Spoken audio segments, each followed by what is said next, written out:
people found the Rosetta Stone, they didn't go, look, the natural product of wind and erosion over time. No one thought that. Like, that would be insane. Why is it insane? We could conceive of it being able to happen, but it just violates every single thing we know about information theory and about all this kind of stuff. So when we find coded information in human experience, it's always the product of an intelligent mind. So when Watson and Crick discovered DNA, and we discovered that there's programmatic code inside of every cell of every living thing that's ever existed, we could say, hey, this could have happened anyway. If we look at human experience, in all of our experience, programmatic code is the product of an intelligent mind. How did we get programmatic code inside of our bodies? Well, it's got to come from an intelligent mind. And so it's that you get to one of these things where, yeah, there really isn't another explanation for this that has any kind of correlation with our experience. There's people whose vocation and their work is focused there, and that's good. There's other people, their work and their temperament and their desires are more focused on going out into the world and bringing the outsider in. Many people especially at a certain point of their life, they'll do one of these better than others. We call them evangelists. People like Charlie Kirk. There's the guy Frank Turek who spoke at his thing. He's kind of basically, he's an apologist. So he's basically trying to help people who are skeptics, who don't have Christian background, for whom Christianity and these claims seem insane, ahistorical, they just seem nonsensical. He cares about those people. And so his work is to, again, be the bridge between the in-group and the people who are outside.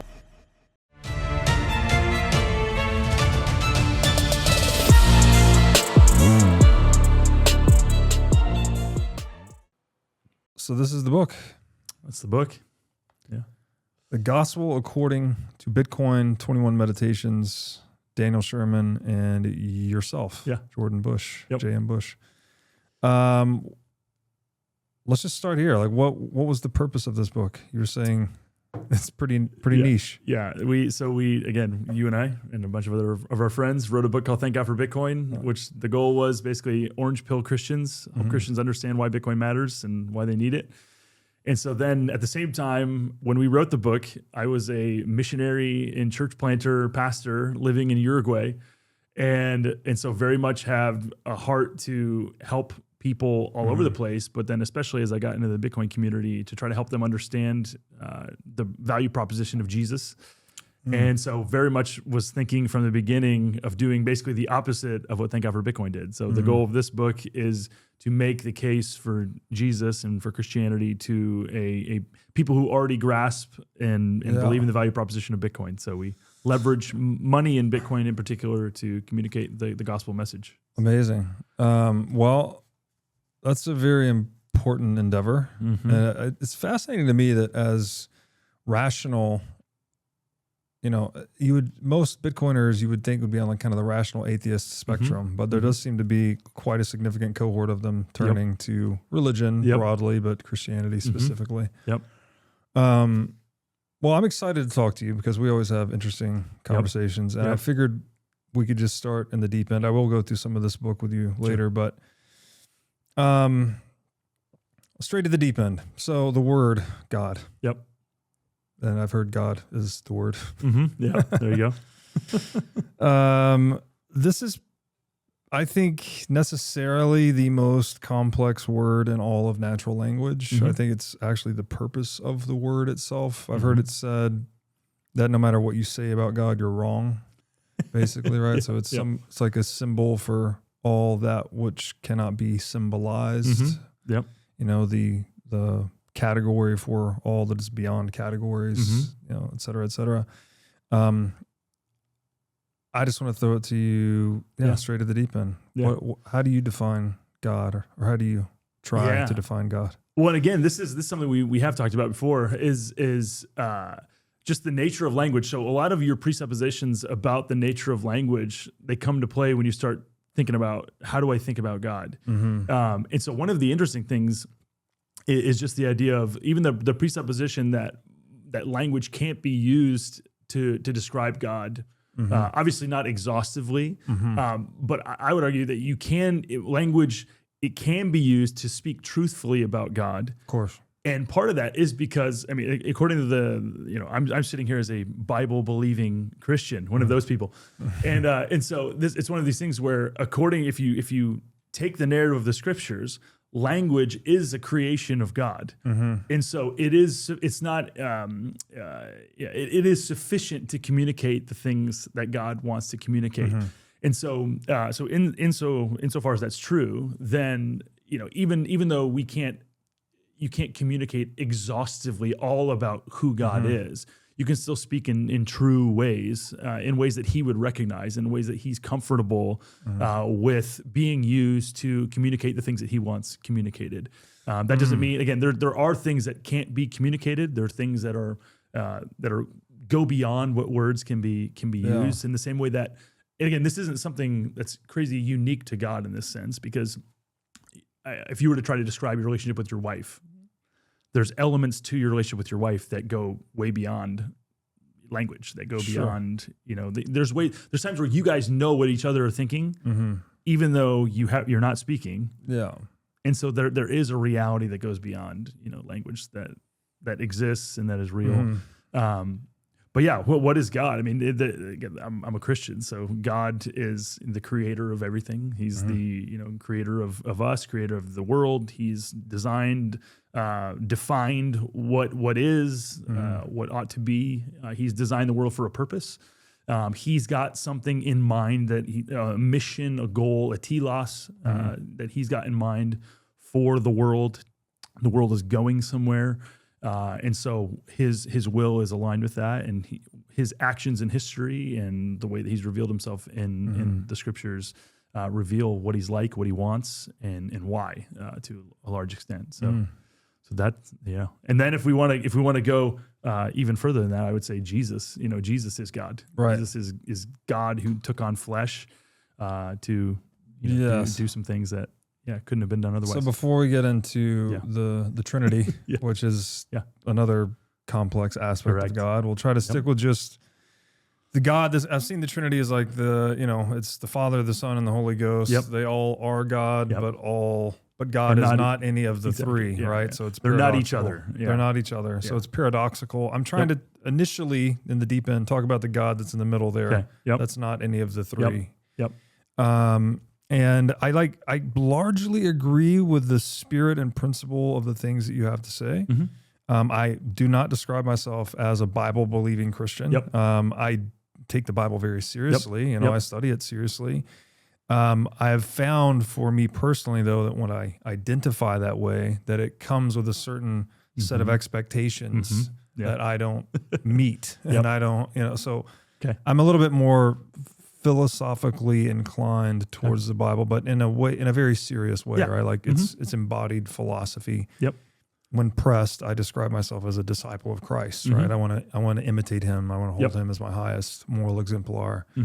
I want to learn from Him, and not only Him. There's others as well, but Christ is the highest in certain respects. So I agree with the things you're saying in principle, but then the issue that I think a lot of people have is this anthropomorphizing of God, where you're saying He does this, He has an intention, you quickly invoke this image of Sky Dad, big guy in the sky thing. And correct me where I'm wrong, but when I trace back the origin of the word God and the etymology and all this stuff, it was never that. It was never Sky Dad. It was, it was more like this principle of unity of all things that transcends all things. So it's like, again, sort of like the word for that which is beyond words. This doesn't mean words are useless, by the way, right? In the same way, maps are not useless. Exactly. Right? The map can never be the territory, but the map is not useless, right? And maps can be more or less sophisticated or more and less useful in different contexts, et cetera, et cetera. And so I look at things like in language, the three big branches of language that I really like to focus on are natural language, mathematics, money.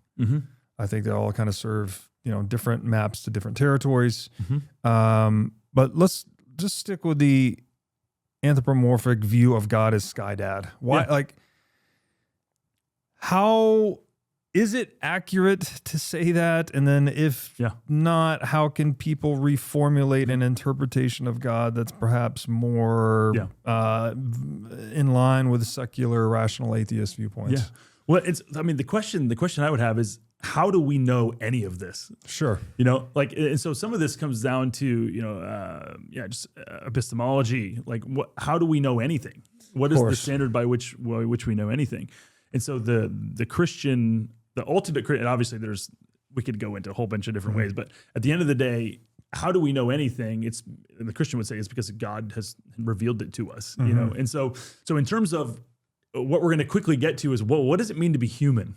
You know, because one of the ways that the scriptures describe being human is being created. We're made in God's image, and so there's something eternal that is not physical that we put physical, we put physical embodiment of, and so like there's ways in which God provides for us. You know, God is not a physical being, at least prior to Jesus taking on flesh. God the Father was not he doesn't have a physical body. He's not related in that way. And yet there are things that physical bodies do that do communicate and embody in like image things that God does. So God creates, God protects. And so the way that humans do that and demonstrate the reality of God's provision and God's protection, for example, in physical ways. Right. And so again, I don't think, we can look at all these different religions. I mean, in the vast majority of these religions, God is a person. You know, whether if he's a limited person or there's again like you have Greek mythology, you have all these. These are deities who are limited and stuff like that, and then you have the Hebrew God who is monotheistic. He's a person, and he still is looked at. He's still again there's limited forms of, at least in the Old Testament, where God is referred to and seen as a father, but he still is looked at as a God. And so if we're going to talk about, that might be a good place to start because it's the place that's maybe least intuitive for Americans. Like God is just basically, this is a political idea. He's the person who's the ruler. And so like this isn't the only sense. There's senses in the scriptures where it talks about people and uses the term God in describing people. And so, I mean, there's one sense, in a limited sense, in which a God is someone who's making the rules of a system. And so, this is where, as Christians and as Bitcoiners, people would object to the idea of governments acting like gods, right? In a absolute sense, where we're going to define reality according to our own conceptions of what is good and right and convenient for us. And so at the end of the day, I would say God is the line. You could say God is the line drawer. He is the definer. Because if ultimately at the end of the day, God is not the definer and the line drawer, and if he's not able to communicate those things, then at the end of the day, all of us are just out here vibe coding existence and vibe coding our own understanding of reality and our own definitions of what's real and good and true. And then that leads to, moral relativism. It just leads to really a relativization of any kind of objective meaning, to where it gives us grounds for the type of confidence and the type of moral outrage, to give one example, to be able to say, this is wrong. This isn't just less than ideal. This is evil. Yes. Yeah. Forget multivitamins and other supplements. Animal organs are the most nutrient-dense foods on the planet. You can get 100 times more nutrients from organs than you can from muscle meats. But the problem with eating organs is that they are difficult to find in stores, they are difficult to prepare, and even when they are prepared well, they often don't taste great. Thankfully, Heart and Soil Supplements has made consuming organ meats so much easier by providing powderized organs in capsule form. Organ meats include everything your body needs to thrive: vitamins, minerals, peptides, proteins, and growth factors. This is why organ meats were the most prized foods for our ancestors. Fortunately for us, Heart and Soil makes these treasured foods easily accessible. So go to heartandsoil.co today and use discount code BREEDLOVE to get started on your journey to optimal health and vitality.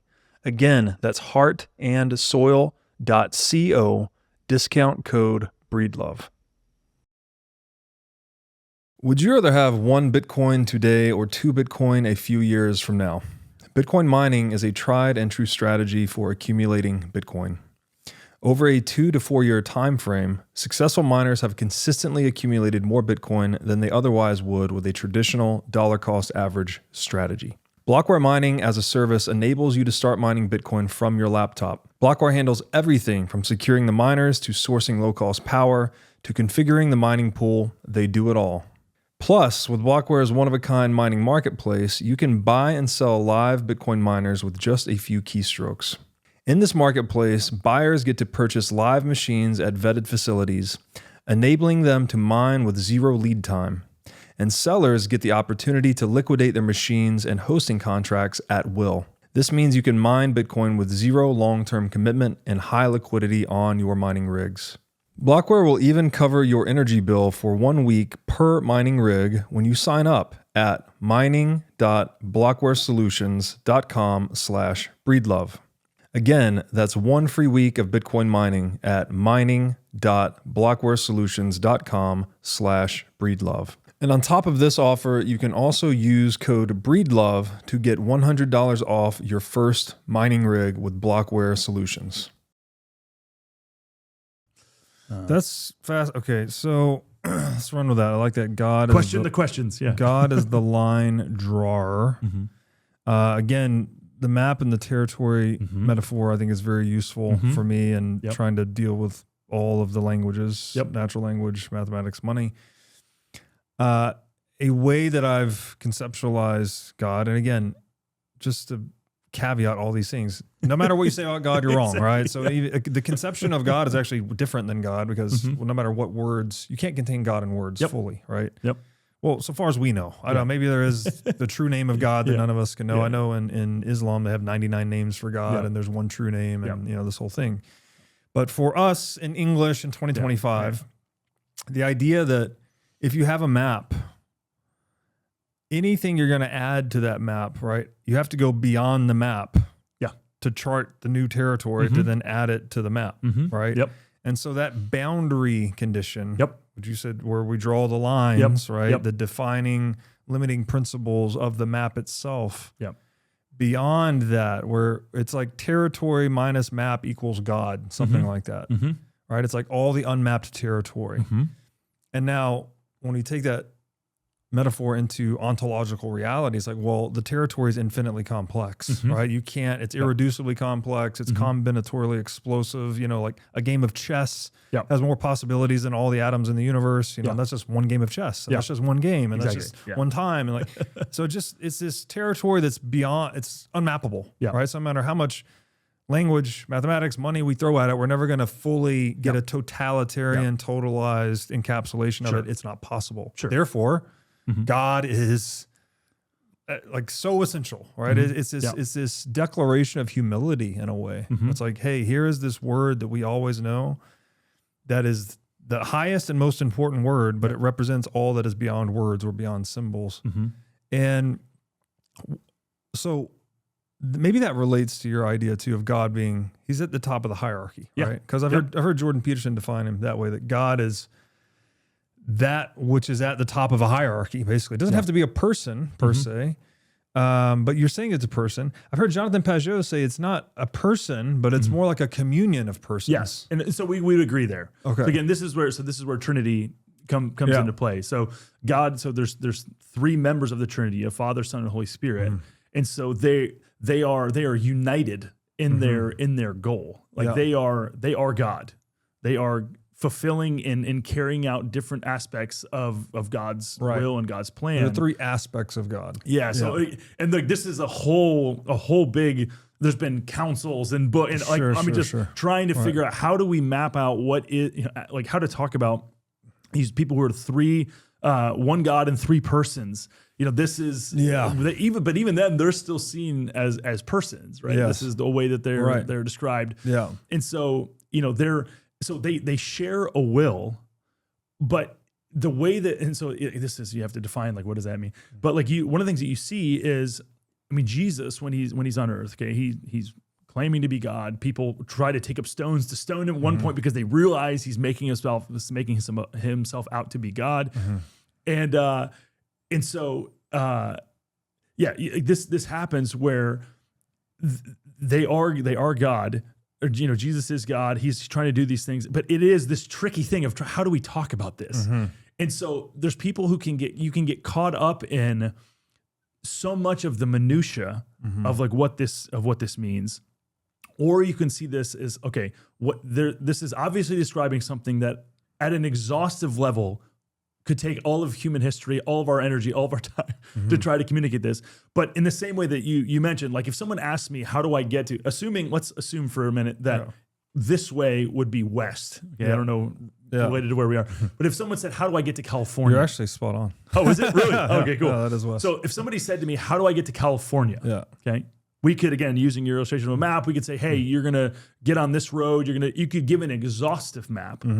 Or I could just go west and point. Yeah. I don't even have to speak. High resolution, low resolution. 100%. Yeah. And so this is the reality of God. So there's the interesting thing is you have some of just God is not necessarily, it's not solely this intellectual exercise. Yes. Where we have a bias in the West, and I would say designed around who's asking the questions. There's some of this where it's treated like, all right, believing in God is this purely intellectual, or at least mostly intellectual exercise. And the interesting thing about that is not at all how the problem that the scriptures lay out that they're trying to solve. Right. The problem is at the end of the day, how do you come to God? You come by faith. Yeah. And so you come by having to acknowledge that at the end of the day, you don't have, you don't have all the answers. And so at the end of the day, And so at the end of the day, you're going to have to trust someone or some understanding, some description of what is real and true. And so the question is, at the end of the day, am I going to trust myself? Or am I going to trust other people? And even then, that's not horrible. That's not bad necessarily.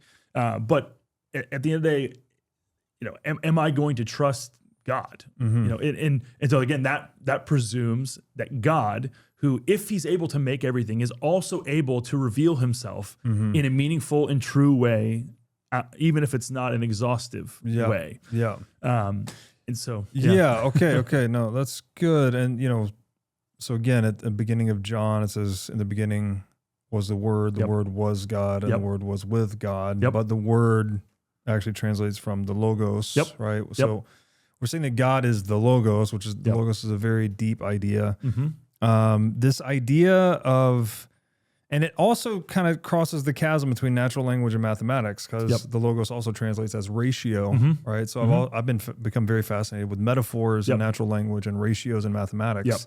They both seem to be these comparative constructs that are the software primitives of both systems. Yes. And it is that relationality, that raw relationality itself, that is the Logos. Again, you can't say what the Logos is because you're always in the Logos.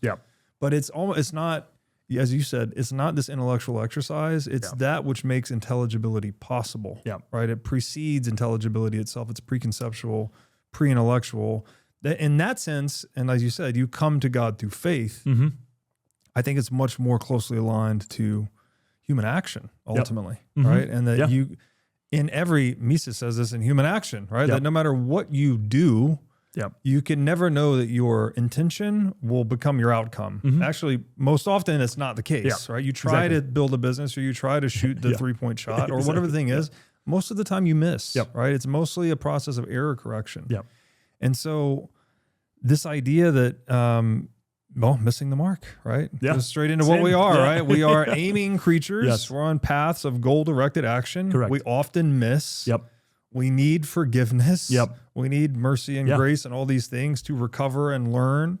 And so maybe take that and run with it for a minute. And I want to get into Christ, but not yet. Like let's focus on. You got plenty to do before that. Focusing on this idea that, I don't know, how does God help us as aiming creatures that often miss? Like, well, what is God's relationship to that process of what we are as acting humans? Well, and so, the question is, why are we aiming people? Like, why are we aiming being? Like, what are we aiming at? Is that something that each one of us is making up on our own in kind of, aiming? Like, is that something that we're defining for ourselves and establishing, or is this something that we kind of inherit just by virtue of living in the world? And obviously, we could talk about this in different senses, but I mean, morally, like we all acknowledge that there is reality, like there is moral reality. This is good, this is bad. Yes. And even where there are disagreements, like, so again, there's people who use the fact of at what age is it appropriate for? I mean, at what age does it cease to be pedophilia or like like there's people who, where do you draw the line? Exactly. Yeah. Where do you draw the line? Yeah. And so there are ways to answer those kind of questions that that illustrate and betray evil or malice, or there's ways of answering those questions that are designed to seek out truth and that aren't just designed to justify things that I pre-existingly want to do. Sure. And so I think that's a good place to start. Is what are we ultimately aiming at? And so the scriptures talk about this in different ways. There's negative framings of this. Don't do this. Don't do this. There's also positive framings. And so both are necessary. Both are useful. The negative framing of this idea of like, what are we aiming at? What does God want? Insofar as God has a desire, like what does he want? And so it's tempting to focus on the negative framing. So people will jump immediately to the 10 Commandments. Thou shalt, not kill, not steal, whatever. With the 10 Commandments, the 10 words, as they're called in other places. Because again, you could get into what is a word. Word could just be the individual word, or it could just be a saying. So behold the word of the Lord.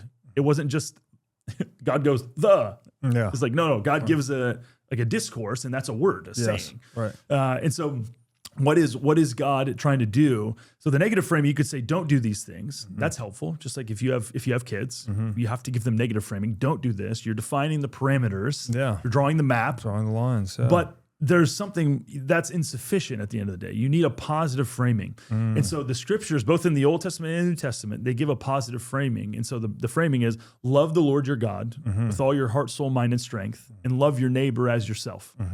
And so what this looks like, so there's a vertical dimension between, so as I'm operating the world, I need to have in mind there is another being that exists. He's the one who gave me life. We didn't choose to be born. We didn't choose when to be born. We didn't choose our parents. We didn't choose any. So we inherit these things completely, you could say, without our will even being involved. We didn't choose the time to be born. We didn't choose to give ourselves lungs. Like there's all of the most important and crucial aspects of what it means to be human are all outside of our control. And so I take this, like, we should be learning from that at the end of the day, like our own wills, it's not that they don't matter, because they do, but they're secondary, and they're far downstream of this bigger story that's being told, and that our lives are one part of living in. So this looks like there's this vertical dimension of loving God, and obviously we have to define that. What does that mean? But then there's also this horizontal element, or like a horizontal essence of loving my neighbor. And so there's people I was just thinking about this the other day. There's people who they object to the idea that you should love your neighbor as yourself, because they're like, well, what if my neighbor likes different things than I do? We shouldn't just treat my neighbor the way that I would want to be treated, in that sense of like, all right, I like candy bars and my wife is health nut, and so she doesn't.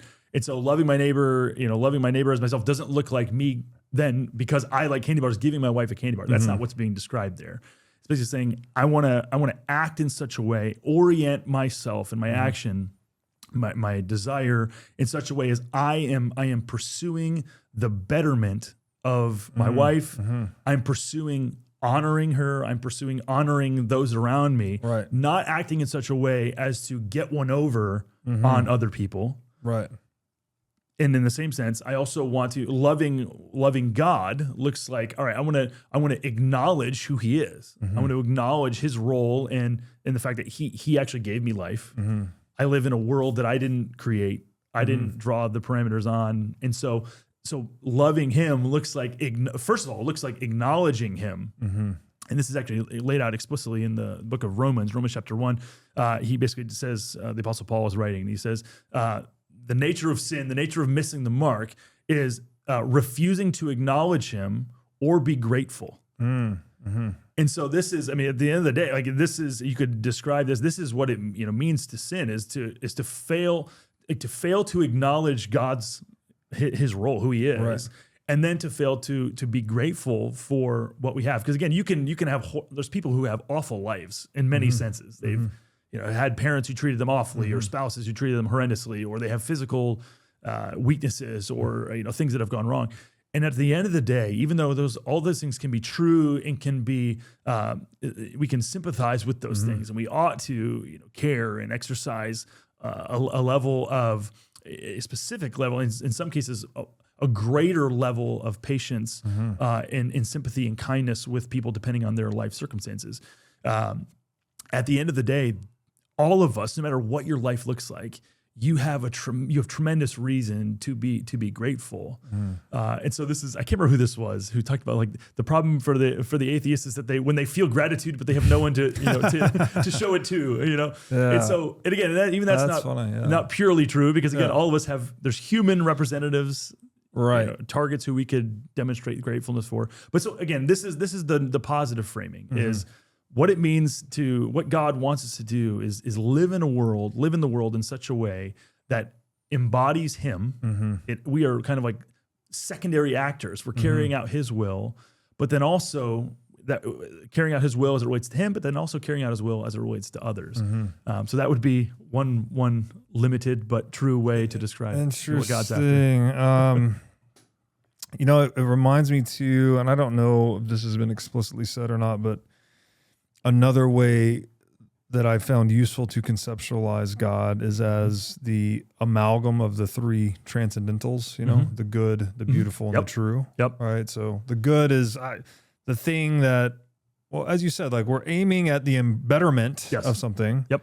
Ourselves included, but also those around us. Yep. And you want to do it in a way that doesn't cause harm to others. Correct. Yep. So it's like you're aligning selfishness and selflessness, which gets into the whole free market thing and Bitcoin thing, and Exactly. like it's a whole beautiful thing. Yep. Then there's the true, right? Well, it's like, okay, the words are always just a map to the territory. The map is not the territory. Therefore, the words are always approximations. They're provisional. They're not exact.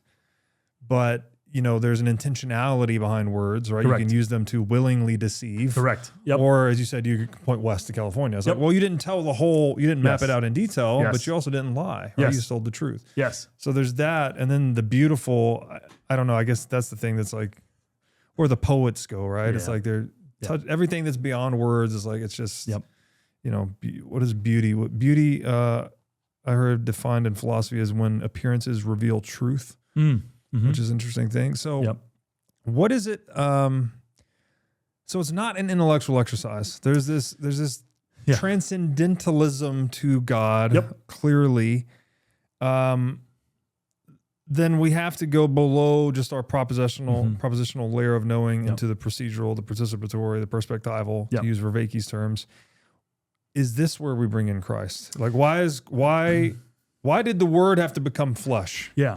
And so part of this, again, it's not that theology, the study of God, it's not that it can't support this level of inquiry, like intellectual inquiry. Yeah.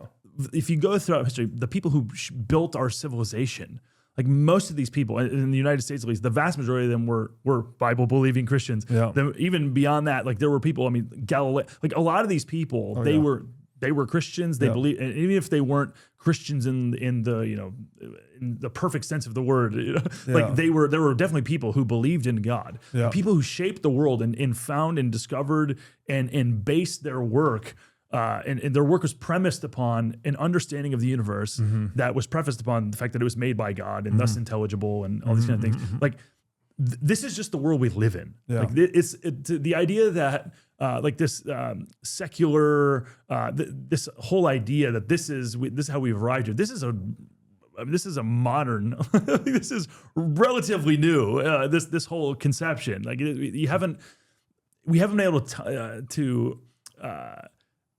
this is just something that it hasn't been able to be supported. Like if you look throughout history, what is it that hasn't been able to be supported? Just the idea of that okay, we can explain the universe. We can explain the universe in purely rational, atheistic ways, naturalistic ways. We can explain it in a value-free way, right? Yes, we're like these creatures that have to value to act. Correct. But we've described the entire universe as valueless. Yeah, yes. And there's the schism, and impersonal. Impersonal. This is the other thing. Yeah, and indifferent. Yeah. Exactly. And so this is again, it's not that it hasn't existed. Obviously, it's existed in miniature. There were people, individuals, and small segments of society who did believe in things like this. So it's not new in that sense. But for it to be the dominant paradigm through which people see the world and think about the world, to the point that it's difficult for people to, there are people for whom it is very difficult to believe in God and to even get the value proposition of God. Yeah. That is not natural. Yeah. And that is something that has to be, you can only arrive at that conclusion, at least at a societal level, through tremendous subsidization of that idea with things that I would argue are unnatural, which we can get into later. But the other thing that I would say is, in terms of, one of the things that, in terms of just trying to define meaning, one of the tricky things, we talked about interpretation. One of the tricky things about this is, that frequently the thing that is right or good or true is more complex than simply, it's more complex than a law or can communicate.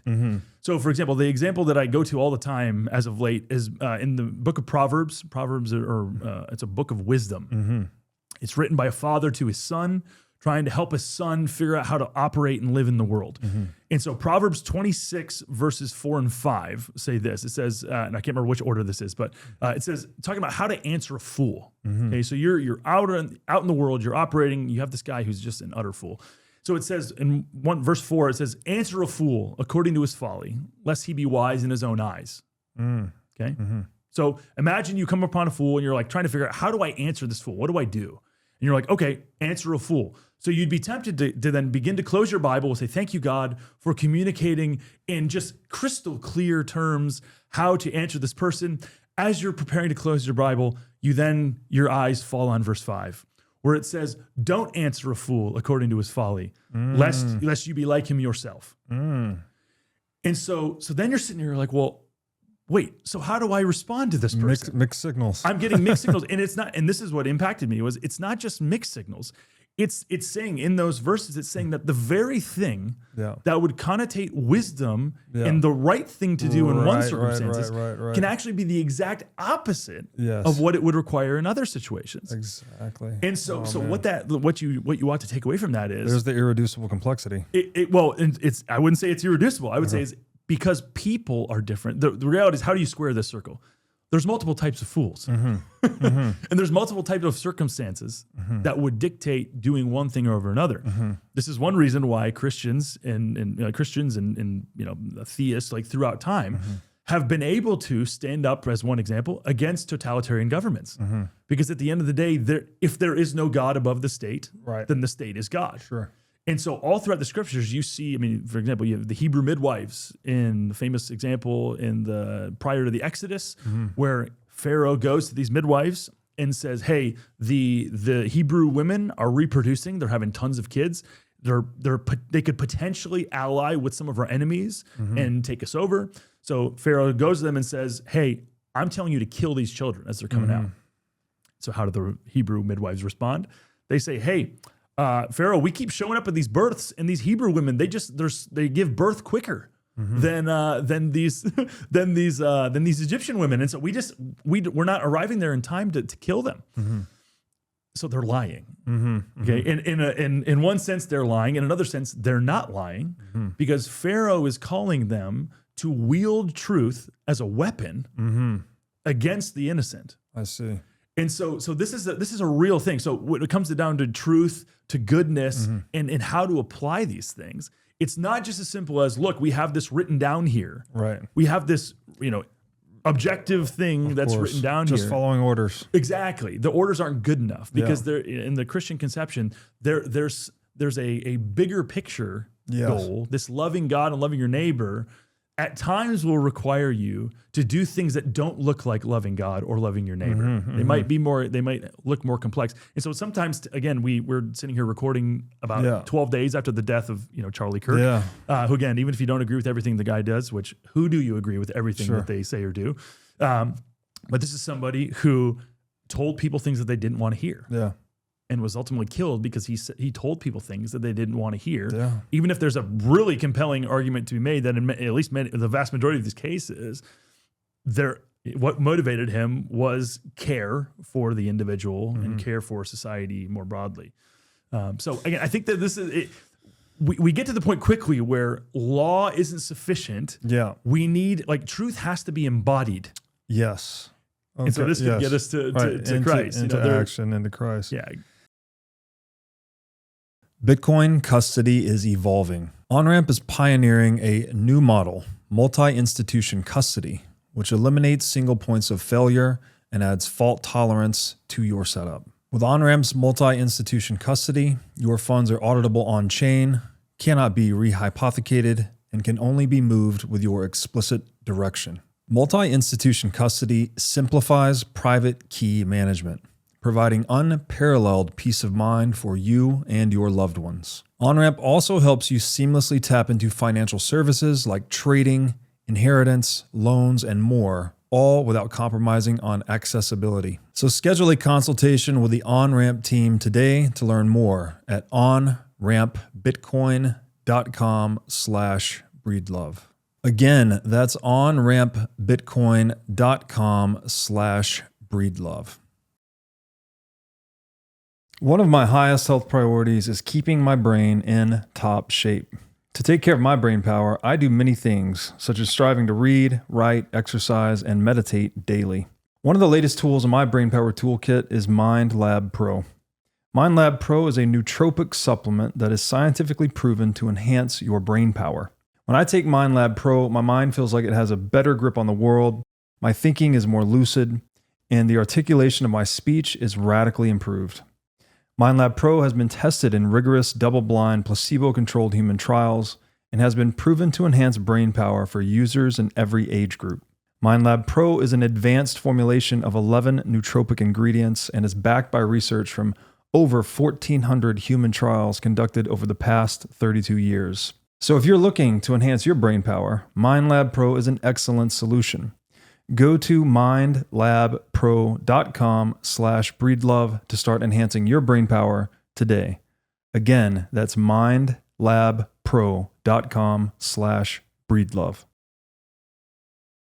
I have to respond to a few things there. Yeah, so one, it just occurred to me as you were stating those two passages from Proverbs that seemingly contradict one another, but it almost perfectly echoes what Vervaeke has to say about his whole thing. He's like, well, if God and Vervaeke agree, then, it's the same adaptive machinery that makes us be able to learn and adapt and change, like basically our capacity for intelligibility, our ability to frame, to use rationality, to compare frames, reframe, break frame, change frame, like all of these intellectual faculties we have, the same systems make us perennially prone to self-deception and self-destruction. So it's like, what could be wisdom to one could be utter folly to another. Correct. And it's saying the same thing. 100%. It's the same system. And it's part of the process, right? That you got to have faith, right? You don't know that your action or your framing is going to be correct. You have to act on faith. And then you can learn. Obviously, you have feedback and you discover things in reality and you codify those things. And we don't have to, learn the poisonous or not poisonous status of every plant in the world every generation, right? We codify these things over time. But it's that humility that comes with operating that machinery. It's like, it's not just because it makes you adaptive and it makes you top of the food chain and all these things, doesn't mean it doesn't also perennially, at least in potential, make you a fool. And this is the thing. Like this is why, Solomon, wisest man who ever lived, went and we still have record in the scriptures of him doing awful, like just really foolish things. And so again, it's just, at the end of the day, wisdom, it's not enough to have wisdom and for wisdom to be out here. the goal is like to embody, like we want, Yes. the goal is like to take this inside of us Right. and embody this wisdom. Yeah. And so again, this is the temptation and the problem with just acting like, like the main problem with humans and with the world is a lack of education or lack of information, right? Right. It's not, that's just not it. Like, I mean, you have Madoff, right? Brilliant guy, absolutely brilliant. Yeah. Very well educated in terms of information, Sure. but his moral education Right. was lacking. Of course. And so with all of us, like this is, I mean, I like my problems at this point in my life, the vast majority of them are not that I don't know what's good or know what's true. It's having the moral strength to follow through and do That's right. what I know is right. Yes. And so this is, kind of, you come to the point where, even if you're well-intentioned, all of us at some point have weaknesses, and we're gonna have a lack of moral strength that's gonna result in us, I would say, missing the mark, sinning. Of course. We're gonna sin, and then we arrive at the need for forgiveness and for what do I do with this guilt that I discover. Yeah. Obviously, you can have false guilt. You can have an overly sensitive conscience. But at the same time, there's people, the project of trying to just get rid of guilt as a concept as something like that project has failed. Like it's just, that has led to all kinds of atrocious places and that were entirely predictable. That's what I wanted to say earlier is that, the origin point of every great atrocity has been people just following orders. Yeah, exactly. Right. It's always like, they ask outsourcing thought to all their moral rectitude, everything. It's like, oh, I just subscribe to this hierarchy. Yes. This demagogue or whoever was on top. Correct. The command came from on high. Correct. It's a command and control hierarchy, and I was just doing my job. Yep. Typically, is something they say, and that's because God is not in the top of that hierarchy, right? Yeah. Like if you have God in the top of that hierarchy, then the midwives will defy the Pharaoh, Correct. right? Yeah. Because they know there's a higher principle. The principle of sovereignty is higher than any sovereign. Yep.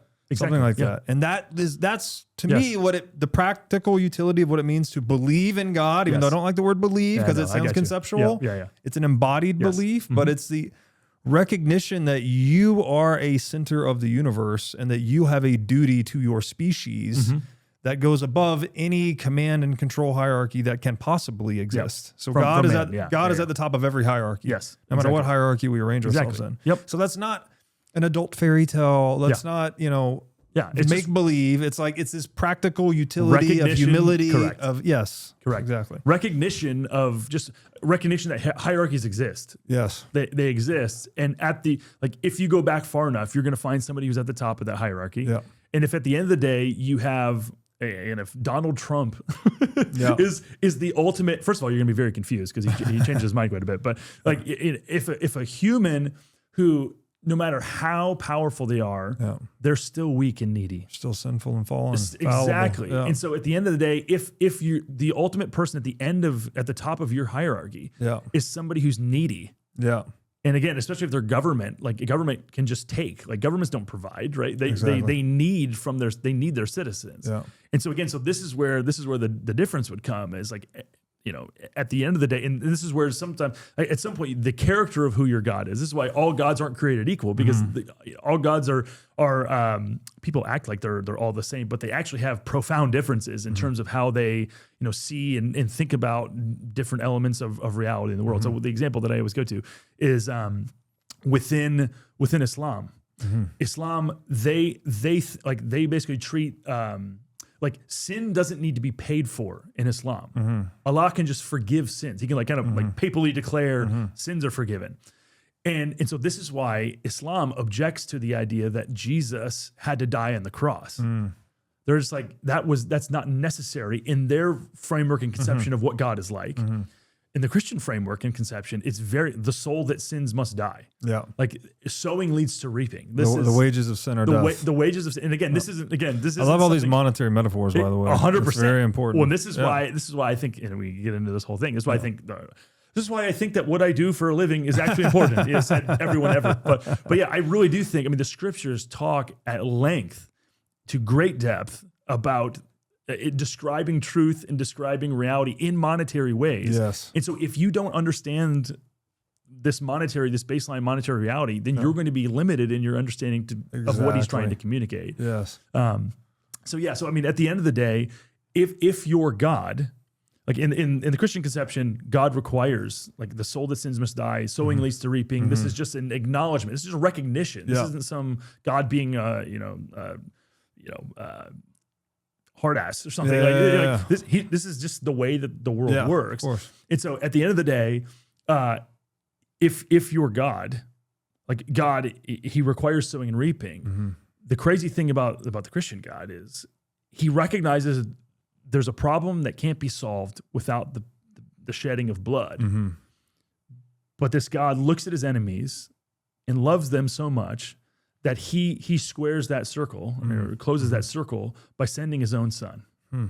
Which, again, as both of us as fathers, I would rather come myself. I would rather the ultimate sacrifice. I would rather suffer myself. Only begotten son. Exactly. I'd rather suffer myself than for my child to suffer. Yeah. And so he sends his own son, basically to demonstrate, to prove, his love for us. And so at the end of the day, you have a character. So this is, again, the difference between a self-giving God, a God who acts in the best interests of others, even when it costs him everything. The character of your God matters. The character of the being at the top of your hierarchy matters incredibly. I see. And so again, that's why this isn't just to try to just basically flatten all religions. It's just a denial of really the reality. No, that's a really good and I think valid counter argument to the anthropomorphizing of God, that you actually need to do it to have the character. Because the hierarchy inherits the character of the God. Of which God is the pinnacle, basically. Exactly. Yep. So that makes sense. So it's a good reframe for me. What can we talk more? All right. So we've talked about, like, the God that's beyond all words, the middle of the Trinity, and now I think we're talking about God the Father here. Yep. This benevolent force, cohering principle of unity, but also has some intentionality and telos. And direction or plan or whatever you want to call it. Can we talk about how that God, the Father, is related to God, the Son? Yeah. Let's just start there, and then we'll go to the third leg. Yeah, and so I mean, one of the things that you would say, I mean, right from the beginning, trying to understand. I mean, thinking about the relationship between father and sons, fathers and sons, or parents and children, is this. I mean, just staggeringly, profoundly moving, and just such a deep well to go down. When you just think about this person has some of me in them, like I helped create them. Like they embody me in real, just profound way. It really is just mind blowing and just a spiritual thing to think about. And then. So I mean, you have and it's biological and it's mimetic, because also they imitate your patterns and they have your biological makeup and you know. Exactly. And so one of the things that you see, you're just like trying to understand what does it even mean to be human? Like, what does it mean to try to understand this relationship? Because again, all of us have dads who failed. We all have dads who we look at them and we're like, hey. There's so much room for improvement. All of us, even if you have the greatest dad in the world, like we all have fathers who failed us in a bunch of ways. Because we all fail. Of course. Exactly. Yeah. But that doesn't mean that there's not things where we can identify and say, oh, this is good. This is worthy of imitation. This rings true. Like this way of, and part of this is self-sacrifice. Part of this is what it means. Or what this looks like. And so one of the things that I have just come to find really interesting and relates to Bitcoin down the road and related to money down the road is in the first two chapters of Genesis, you have God. It would make sense that if God is creating the world and then writing a book to describe what happened and recording some of these things, it would make sense that he'd describe for us like what it means to be human. To try to, because all of us we live in a culture, in a time where people, like, where the question of identity is everywhere. Sure. This is this very live question of like, what does it mean to be human? What does it mean to be a man? What does it mean to be a woman? What does it mean? Like we're trying to struggle Sure. And we ought to be sympathetic with each other, because like it's a really hard time to be alive in many senses. And so the question is there any help for us in this ancient scriptural book that purports to be written by God thousands of years ago? The events happened way before it was ever written down, so that's another element to this. And the interesting thing is that in the first 2 chapters of Genesis, God does define when he creates people. He puts parameters on and like just teloses for us to look at in terms of what does it mean to be a successful human. And so one of them is in Genesis 1:26, he gives like one concluding or like a overall description. He says, let us make men in our image and our likeness. So he does this. And so again, we are designed to be viceroys. Humanity is supposed to be like viceroys of God. What is a viceroy? Yeah, so it's basically like we carry out God's authority. So like stewards. Okay. So he's ruling, but he's not here. We are. And so we rule here on earth in the way that he would if he were here. In his stead. In his stead, Okay, yes. got it. And so this is really laid out for good and for ill in the story of Lord of the Rings, the second greatest book ever written. This is where we have dominion over all things in the earth, Correct, right? That we're yes. supposed to name all the animals. Correct, Subdue nature, Yes, which is like to yes. put below us in a hierarchy. Categorize. Yes. And so you have in the Lord of the Rings you have the Steward of Gondor, okay, who he's basically the king. King of Gondor has gone into, we don't know where he is. He's kind of disappeared, and so somebody needs to rule in his stead. And so the Steward of Gondor has been there. And so the action or the drama of the story is Gandalf goes to the Steward of Gondor, Denethor, and says, "Hey, the king has returned." And Denethor's response is to say, "I'm not giving up my throne." Even though everyone, like if we go on paper, it's not his throne. Sure. But he says, I'm not gonna give my throne over. Yeah. And so it's classic counterparty risk. exactly. Self-custody or rule. Yeah. So, but this is one of these things where at the end of the day, that drama there is the drama in the Christian conception of things. It's the drama of every single person who's ever lived. Am I going to operate in the world as a steward who receives reality? Or am I going to try to set up my own, establish my own kingdom? Be a god. Where I define reality for myself. So he says, that is Satan, right? Because isn't that the ultimate arrogance? Well, and again, when you go through the story, actually we'll get there. So he basically lays out, let us make man in our own image, in our own likeness. So he does that. This is what humans should do. This is the human project. This is why God creates people. What are they supposed to do? They're supposed to be like us and imitate and carry out our kingdom, our plan, whatever. And then he goes on to define that and like breaks that into kind of 3 chunks. So one of them, he says, be fruitful, multiply, and fill the earth. Okay. And so basically that looks like reproduction, physical production reproduction. and reproduction. Production and reproduction. Correct. And so he wants other image bearers. He wants there to be a multiplication of image bearers who can then take on, because this project is too big for one person to do. Sure. It's too big for 1 or 2 people. You need millions and millions and billions and even more. Like we need more, because there's attributes of God and there's work that God wants to do that are way too much for one or a small group of people to do. They have to be done at scale. And so carrying out the will of the total will of God requires economies of scale. And so, these things get subsidized and get easier to do over time. So that's part of it. So producing and reproducing. So this like sonship is kind of what you could describe this as. So we are parents and we're having children. So part of what it means to be human in God's conception is to be a child and to have children. Okay. Then he says, exercise dominion. That's right. There's, and I can't remember what the other word is, but there's like two words that Peter Leithart, who's a theologian, has basically observed that the 2 words that are described there, exercise dominion. It's like subdue, is it? Subdue and exercise. There you go. Look at you. Like, come on. So subdue and exercise dominion. Those 2 words, the Hebrew word that's translated in most English translations, subdue and exercise dominion. Those 2 Hebrew words are translated and seen all throughout the rest of the scriptures to describe the work of kings. Okay. Yeah. So kings, they basically take authority. They create hierarchies. Yes. Yeah. And so they rule in God's stead in a given place. So they basically say, hey, rather than they can say, let my kingdom come or let my will be done. That's them trying to be pure, true kings or whatever, I guess in a other sense.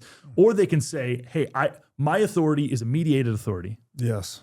It's a received authority. Yeah. And so I'm going to say. And temporary. Right? Exactly. And so I'm going to say, let God's kingdom come and let God's will be done.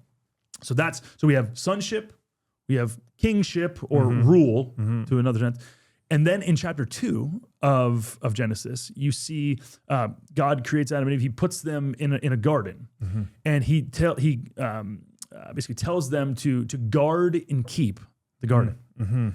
And so it's like protect. It's this idea of like guarding and protecting, and then cultivating. And so Peter Leithart, this other theologian, observes that those two Hebrew words that are translated guard and keep are translated all throughout the rest of the scriptures to describe the work of the priesthood. And so they're this mediating presence between God and man. And so so basically you have individuals can mediate through a priest to God to allow both sides of this transaction to get what they need. So priests serve this function. So part of what it means to be human, according to Genesis 1 and 2, is to be a son, to be a ruler, and to be a priest. A protector. Yeah. Exactly. Exactly. And so this is sonship, kingship, protectorship. Exactly. And mediator, like a mediator, between man and God. And so there's a real sense in which we look at all of these. Yeah. As a father, I am mediating between my family and the world. Yes. I go out into the world. Yeah. Not, again, obviously my kids enter the world, my wife, but like there's a real sense in which in order to make money, I am the primary economic mediator for our family. Yes. Right? I go out and do this. I'm governing our family. Yeah. I'm trying, my wife and I working together. Like it's not a demeaning thing. It's like, hey, we're working together, help meet. We're on the same team, two parts of a whole, can't do this without each other. Yeah. This is really a part of what it is. And then I'm a son who has sons. Yeah. You know, I'm a son. So my life is a derived and received life. And then I'm trying to steward that in the creation in the multiplication of other lives. So this is what it means to be human. And this is why it's such a, when you look at, if we turn that around and we reflect that, put a mirror up and look at our own culture, what do we have? We see childlessness. We see people who are in a culture of death, in a culture of just looking at finding meaning, trying to find meaning independent of children, and trying to find freedom from the responsibility that children bring. Yeah, rather than So that's one thing. And then with authority, and this you could go on multiple levels, but this governing. God intends it to be on an individual and a family level. We see abdication and giving away of authority all over the place. To the state, exactly. And so this is where, this conception, like the Christian witness throughout all of history is basically there is a good level of authority and a lot of authority that God has intended us to take on. To grow under. It's just like you go into the gym. You take on weight so that you can carry more weight. Sure. And so by just continuing to give away authority, abdicating responsibility, you're abdicating responsibility, and you're allowing the state and you're allowing these other institutions to take authority from you and so then you're effectively lending them life so they grow bigger and bigger and bigger. Yeah, literally giving them life. Exactly. Yeah. And so that's another thing. And then in terms of the priestliness of this, like we're mediating, like what are we mediating to our families? Who is mediating? We can give away that mediating authority as well. We can give it away, and then we're allowing, whether it's the state, whether it's other people. A lot of people, as it relates to education, they're allowing other forces to mediate truth to whatever their conception of truth is. And so again, in all of these ways, we are more and more in the last however many years how far you want to go back. We're basically not taking on and not acting out and living what it means to be human. And then we look around, we wonder why we're depressed. We wonder why why are we so unhappy? Man. It's like we looked these gift horses that God gave us of our identity. We look these identities that we were given in the face and we go, we've believed the lie that there's other identities and other sources to find truth and goodness and beauty. Yeah. So we're gonna reject those. We're gonna find our own. It's incredible, man. It's incredible. It's such a good framing that it's like a blueprint for being human that we have ignored or rejected. Yep. And then we wonder why everything's it's like it's a multi-100-year-old collection of books, right? This is the accumulation of received wisdom, received, discovered, whatever you want to look at it. But there's a lot of practical utility to it. Yes. Regardless of its theological veracity, even. And I'm not saying that it's not true, but there's a way in which it is so important, independent of everything else. It does work. Yes, it does work. And it matters that it works. That's right. And so again, there's people who hear the word faith, and they hear fideism or fideism, which is basically like I create reality by virtue of believing in it. Yes. And that's not real. That's I think because we're stuck in the propositional layer in the West. We think everything's propositional layer understanding. And it's like, so faith in that description is like believing in a thing that I don't have any facts to support. Correct. Right? Exactly. So like it's like blind faith or whatever. But but I like Alan Watts' definition of faith as an act of openness to the unknown. That we always have to be open to the unknown. That's what reality is, right? Reality is constantly revealing itself to us as we reveal our character to reality, but that necessitates that the known confronts the unknown. Well, and again, I would say another way to think about that I found monetary metaphors helpful to try to think about faith. So if you start a business, you have to operate with a certain amount of faith, right? Yeah, you have an idea. I want to build this business that doesn't exist yet. Yeah. I think that it can exist based on these good reasons. Yeah. Here's this demand in the market. Here's my skills, whatever. Yeah. And so you can, like, you have to start out with faith. You have to trust that based on these realities, based on this truth, based on, my own skills, whatever, based on what is, I think that I can expect to see this as a result if I put in this. It's this sowing and reaping thing. Where it's like, so there's this gap between what we think should exist. That's right. And what actually exists. Yes. And the way that you could fill that gap is faith. And you're describing praxeology right now. Yeah. Mises says the same thing, right? Exactly. All humans have felt uneasiness. Correct. Right? We want to substitute a better set of conditions for the current conditions, basically. And that's what we're always doing. So back to your point of it being a blueprint. Yep. Like, it was describing praxeology 2,000 years before anyone used the word praxeology, basically. Yes. And yet at the same time, okay, so that's important and true. Yeah. That's one half of Proverbs 26:4. Yeah. Okay, so that's true. So it is a blueprint. Yeah. It is objective. Like there are things that we have both history and written text. And at the same time, there is a part of what it means to be human that can only be experienced. And so as what it means to be a husband and a wife, what it means to be a father and a child. My kids don't care how smart I am. They just want me to throw a basketball or play catch with them. Right. And so there's a sense in which knowing God, this is a component of knowing God as well. God doesn't care. Like, God doesn't need your money.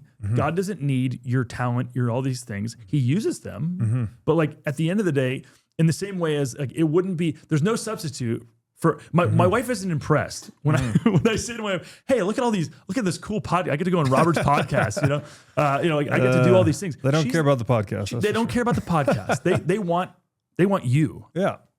Well, and so there's a real sense in which part of being human is knowing God and just knowing and being known by him. Yeah. And so it's not just informational, it is personal. There's a personal relationship that again can get distorted. So it's like super individualized and it is goofy and all kind of stuff. But I mean, at the end of the day, the most intimate relationships that you have are marriage relationships. And throughout the scriptures, that level of marital intimacy and then the relationship between fathers and sons those are the ways that God has described the type of intimacy that he wants in a non-sexual way, wants to enjoy with humanity. He wants us in that intimacy looks like reliance. Yeah. He just wants us Right. to rely on him. It doesn't mean that we don't plan. It doesn't mean that we don't work. Like it's easy to pit these two things against each other. Right. And that's never God's intention. These things work in harmony with one another. And so again, that's kind of that lands for me. And I go back to the map and territory metaphor. It's like every time you want to draw another line on that map, you don't look to the map to draw the line. You look to the territory. Correct. Right? You need to look off the map. Yes. You need to look to God, to what is beyond, to the unknown, to whatever. Yes. You have to go into the unknown. It's a hero's journey thing, right? Yep. Going into the unknown and bringing it back into the known. Yep. And it's that process where I think maybe the Trinity codifies this in some ways, right? Because it's like it's the Father. Yes. Which could be metaphorized as like culture or all the known or the garden, like all the information we've already received. And I might be missing this. The Son is like the exploratory agent that has to go out into the unknown and then comes back. And so there's the dynamic. And then there's the Holy Spirit, which I think is the mediator. The animating force. That mediates the whole process in a way. So we didn't touch on that one. So like, what is the Holy Spirit, and is it related to all this mediation that you were describing? So again, in the like biblical conception of this, the Spirit is a person. Yeah. So obviously he is an animating force. You see, like when he comes, people receive power. When he comes, people receive boldness. Like this is something that happened. And again, so these are it's this thing of where you don't recognize. It's easy to underappreciate the importance of it until you see it when you haven't had it. So like one of the examples, I mean, I think Charlie Kirk is a good example of this, where he knows he's been doing this. He's been going campus to campus, people giving him making death threats for years, and so he knows that there's a chance that somebody shows up to kill him. Sure. Stab him, kill him, shoot him, like whatever. Like he knows this is a possibility. And yet and again, we could use 100 other examples, but he was bold to go out there and boldly say and speak about the things that he was willing to speak about, even though he knew they weren't popular. He knew they weren't popular. He knew that people weren't going to want to hear it. And yet he thought, this is so important that I'm going to put my life at risk in order to do it. And he would be the first one to say, hey, like, listen, like this is not just something that normally happens. Sure. We don't normally assume risk to that level, whether it's risk of to our own physical security or risk of our own reputation. Like nobody likes to just go out there and have a large segment of people angry at them. It's beyond skin in the game. It's to the level of soul in the game where you're taking downside risk on behalf of other people. Exactly. He was an exemplar of that. And so the Holy Spirit is this personal being who, I mean, the scriptures talk about like he comes upon, he inhabits people. There's also a sense in which the Holy Spirit works at a more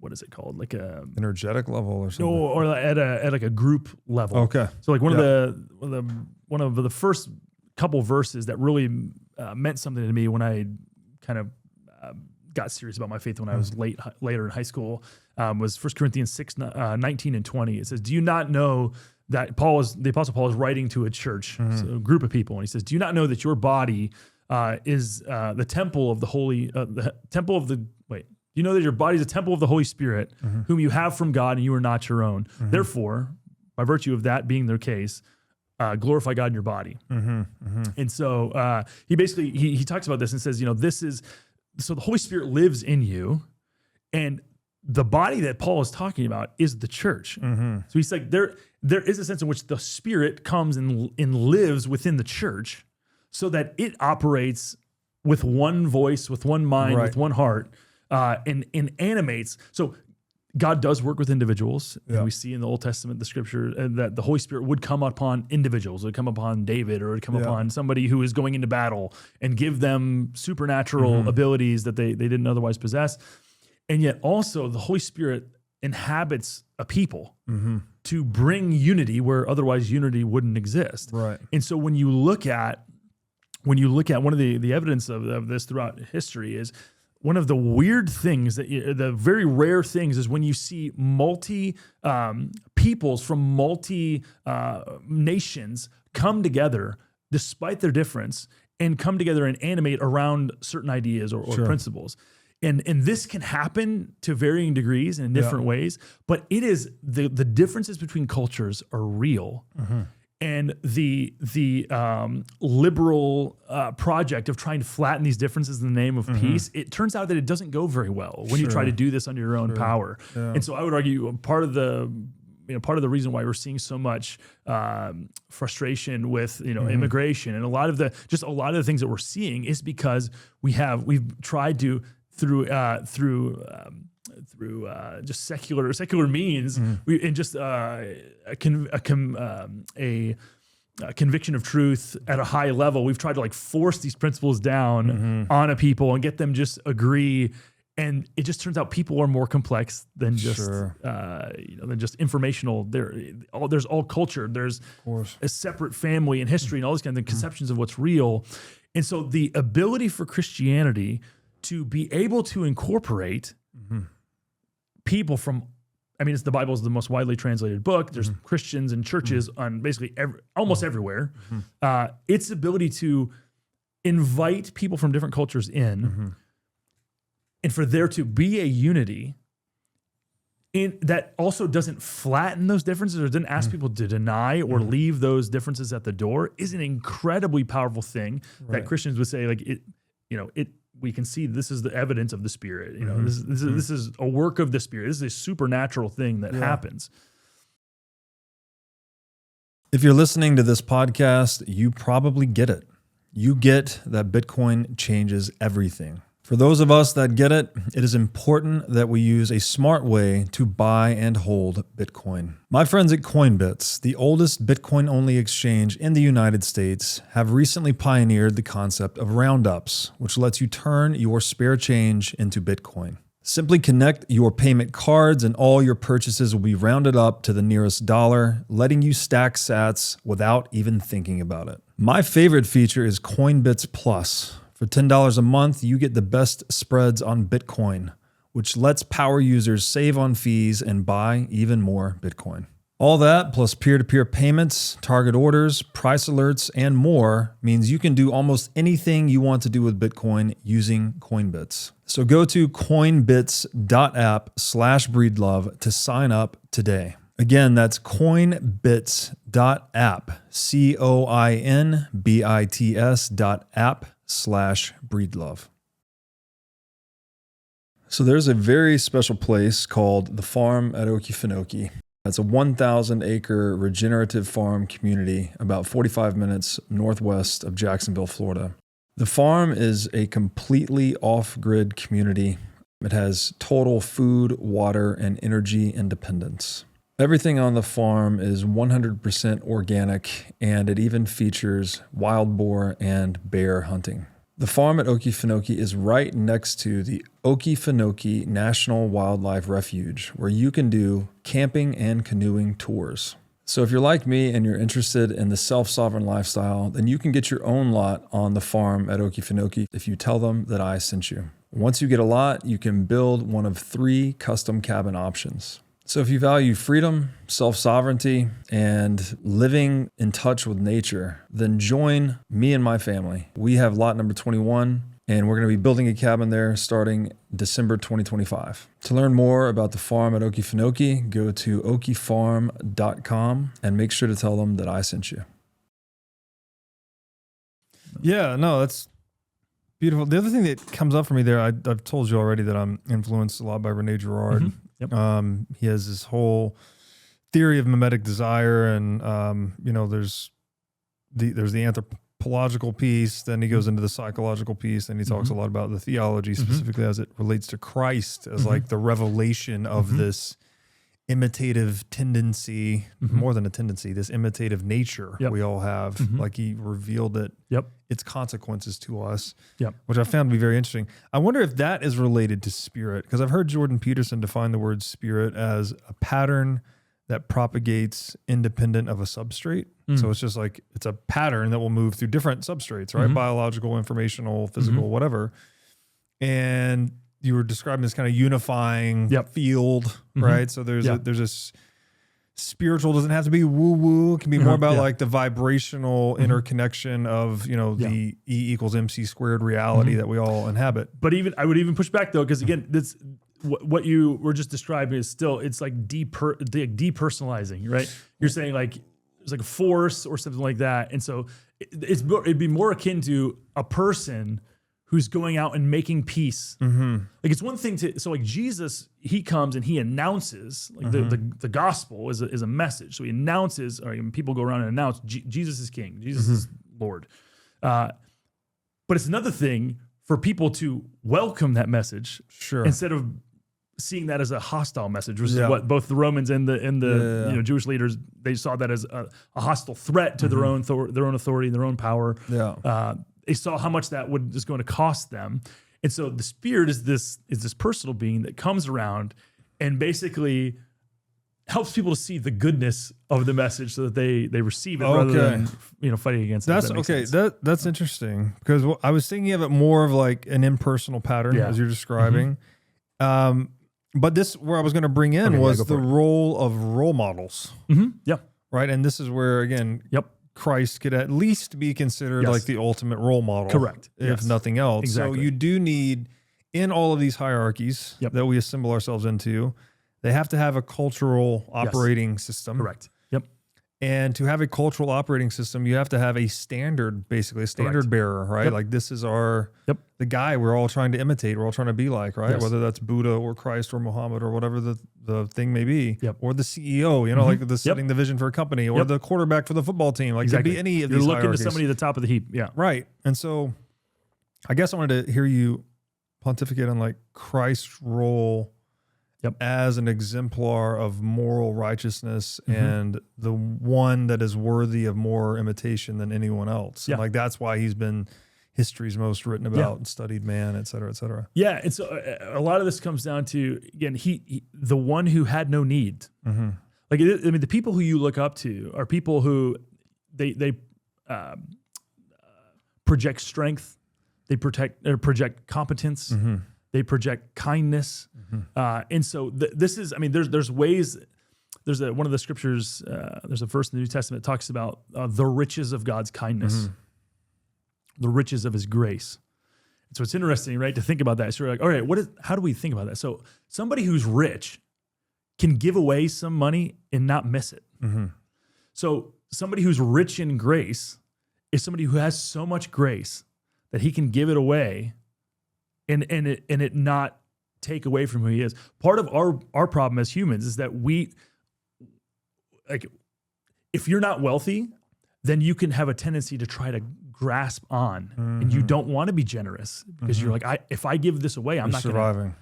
And so there's a lot of people for whom they're not merciful, they're not rich in grace, and so because of that, when people sin against them or hurt them, they want to go immediately to justice. Because their bank account of grace and mercy is not anywhere near as full as Jesus is. So Jesus is this embodiment. He's God taken on flesh. He's full of grace and truth. This is also another, though that dynamic is really, both of those are important. It's easy for cultures and individuals to emphasize one side of that. All of us will either, really, I would argue it's kind of like a masculine and feminine thing. So men tend to focus on truth and women tend to focus on grace. And that's a very good thing for for a marriage to be full of both of them. And yet they're going to manifest themselves differently in different situations depending on what it calls for. But when you have, so Jesus, he's somebody who's full of grace and truth. He's somebody who does not need anything. He doesn't need the approval of anyone, which is why he was able and willing to tell people what they didn't want to hear. Including the people who, at least humanly speaking, held the ability to kill him, give him life. And so, as somebody who needs nothing, who is, he both has all of the intelligence.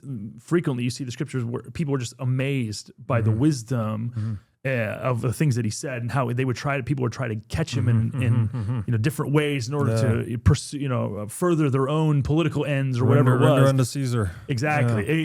And so he refused. They couldn't catch him.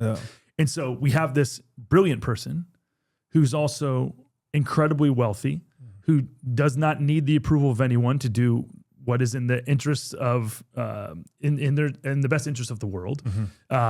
You could just go down. So you could map it out on those three things of what it means to be human. So he's a faithful son.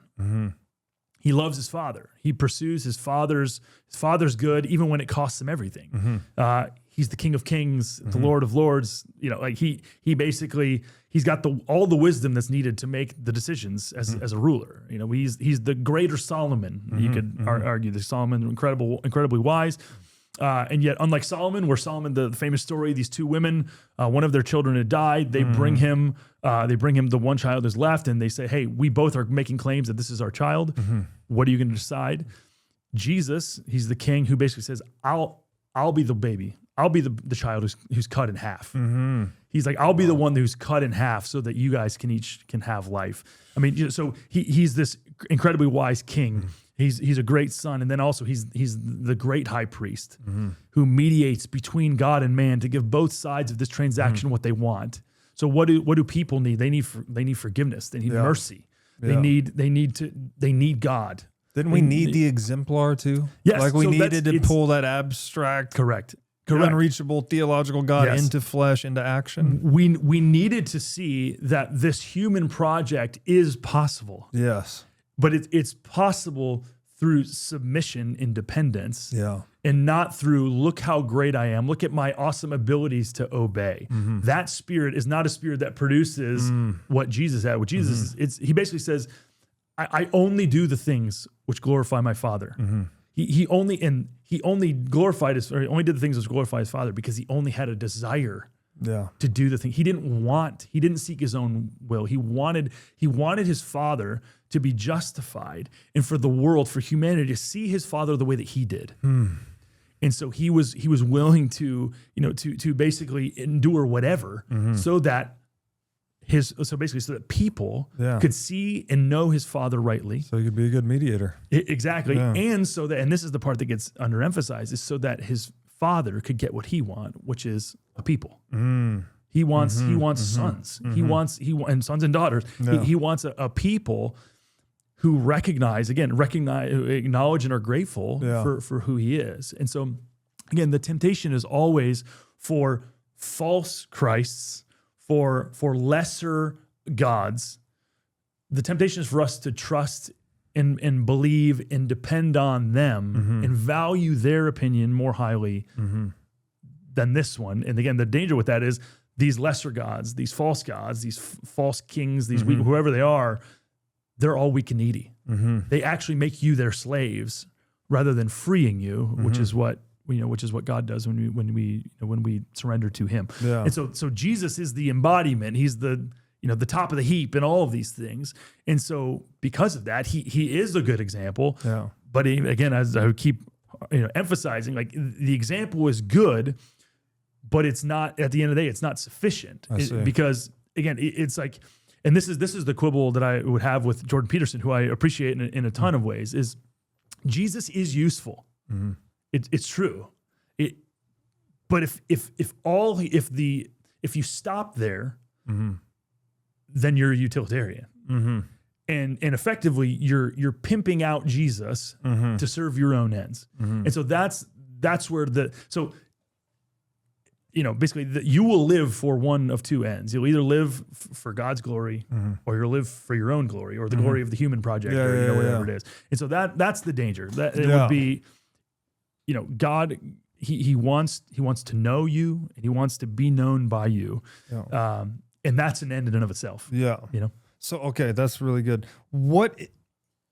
I've never heard it put that way, but what is the usefulness of Jesus or what's beyond the usefulness of Jesus? Because that word for me sounds very general, right? Like even if Christ is the ultimate moral exemplar and he gives people this moral operating system, like that all sounds really useful to me. But I'm wondering, it sounds like there was a line for utility for you, that something is, Christ is offering something beyond the line of usefulness. What is that? Yeah. So, okay, so here's an example. So in John 6:29,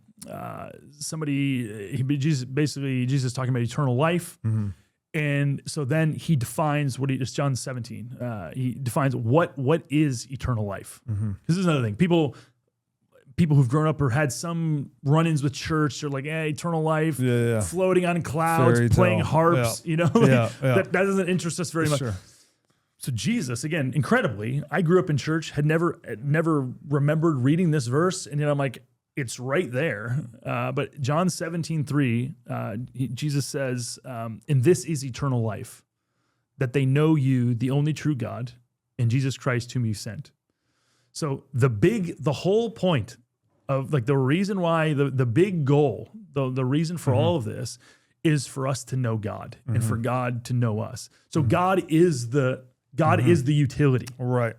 Like knowing him is the reason for all of these things. It's the reason. So why do we get up and go to work? So that we can provide for ourselves and our own needs to further our own lives so that we can continue, basically being operating in the world, being fruitful and multiplying, and just basically telling people about who he is. Yeah. But even then, that can get utilitarianized, where people form their whole identity around, look at all the good stuff I'm doing for God. At the end of the day, like with your wife, that's not what God is looking for. That obviously we need to do things, but at the end of the day, he wants you. Yeah. He wants humanity. And if that's not your commitment, you will always use God to get the thing that you actually value and love. And so in the case of Judas, who's the most famous example, it was money. That's right. He was willing to perform the worst trade deal in the history of trade deals, trading the Son of God for pieces of silver, the price of a slave, effectively. So that is, again, it's this idea that whatever is at the top of the hierarchy is your God. Yes. You could be the most rational atheist, flying spaghetti monster, whatever. Correct. But if you put money above all else, or you put power above all else, or you put lust or whatever the thing is, that functions as your God, basically. And you're bowing down and you're serving. Yes. Everyone serves. Right. Everyone serves. Everyone serves. Do you serve yourself? Yeah. Again, obviously we need to eat, but like, do we serve ourselves ultimately? Is the project of our life to make our name famous? Yeah. Or you could do this on an ethnic level to make my nation's name great. Right. There's healthy ways to do this. Right. But is that if making your ethnicity the end all be all, well, then you're going to sacrifice things along the way for the furtherance of that project. Yeah. In the project for which God created the world is that we're willing to sacrifice, we're willing to lay down whatever it is for the sake of his name, of God's name and God's glory. And again, the ironic thing is all of these people we see in scriptures, we see, and even just throughout history, we find people who they laid down their lives. They refused to bow to the emperor. They refused to say Caesar's Lord. They refused to do these things. As they're dying, they have joy. Yeah. It's just great. Yeah. You have stories of guys who are being lit on fire and they're singing. Yeah. They die through that and then they're singing. Yeah. And so this whole idea that there is this joy, there is this meaning and purpose that defies everything that we kind of intuitively understand about what it means to be human. Like there is this reality that's there. And the question is, are we going to look to what is seen? Are we going to trust our intuition? Or are we going to trust what what God has revealed about these things, even though, and put them at taste and see is the thing that you hear repeated in scripture. It's like, I get that this seems weird. This isn't intuitive, but taste and see. Yeah. Try it. Yeah. Try me. Yeah. And this is repeatedly something that God says to his people. Try me. Trust me. This seems crazy, but just try me, and I promise I'll prove it. It does seem crazy from a rational atheist standpoint, but then when you actually try it, man, it's incredible. It's incredible, and like, I'll give you one example. Of this. So when we were, I lived in Uruguay for a period of 7 years as a pastor and church planter missionary, and when we were getting ready to go, basically to go to get approved by the organization that we were going with, I believe it was like the last week of, I think it was like the second to last week of October, of November. It was of November. I get this email. We were going to be going to this organization in January. We needed to pay, I think like $1,100. We were dirt poor. We were so poor. And so I was just anticipating, all right, we're going to do something and we're going to get $1,100 in January. We're going to take it there and we're going to pay there. We get this email and they're like, hey, no, you need to send us $1,100 in a week. And so I'm sitting here, I'm like, oh man. And so my wife comes to me. We'd been married for 2 years at that point. She goes, Jordan, we don't have $1,100. What are we going to do? What are we going to do? And this does not happen all the time. I have plenty of times where, I'm like, everything's super clear. I freak out, whatever. But in this moment, in this instance, I just had the greatest clarity in the world of like, wait a second. Let's take a step back and look at the project here. We're trying to move to a different country, tell people about Jesus, that he died on the cross and rose from the dead. This sounds insane. If we can't trust for God to provide $1,100 for us in a week, what business do we have even going to do this thing that we're like, there's so many barriers between us doing what we're doing. And so I just said, hey, we're just going to pray. The Lord knows we should have been smarter. We're just going to pray and we'll see how this goes. So we prayed, we videoed it. I had the video of this in a week. My job at that point was selling books on Amazon. Yeah. So I would go to thrift stores, used bookstores, whatever, try to buy books and DVDs and other stuff. In that week, I sold 2 $100 books. Which that would happen one every few months or something. Sold 2 within that week. We had a friend, the only person we told about needing money, but we didn't even tell them how much we needed, was this other friend of ours who lived in Indonesia. And she said, I've been meaning to send you guys this check for forever. And I keep forgetting. Give me your address. She sent us a check. We opened the check. It's for $500. So gets there. So that's, or I've read at the end. So that's $700. And then the crazy thing is my in-laws got divorced right around this period. So at the end of this week, my mother-in-law asked us to come and help her move. We didn't even think about it. We're just like, sure. So we go up. We didn't tell her anything. So we help her move. We help her get a package, all of her stuff packed up. We loaded it and stuff. And so she says, hey, if it wasn't for you guys, I would have had to pay like a moving company. So at least let me give you a little bit of money. She hands us $400. So in a week, and I look at my wife, and it's just like one of these things where, again, now, is that some sort of bulletproof evidence for, like that? It's anecdotal, but still. It's anecdotal, but this is what dependence looks like. Yeah. It's that guy, and then we have 1,000 of these kind of stories. Yeah. Where, again, it's just simple trust. So I'll share with you, I don't know. So you've heard of probably, is it panpsychism? Where everything has consciousness in it, I think. Okay. And psyche is obviously related to the word psyche, but it's derived from the word soul. Yep. Right. So it's this idea that everything has a soul. Pan being, panorama all. Or all. Yep.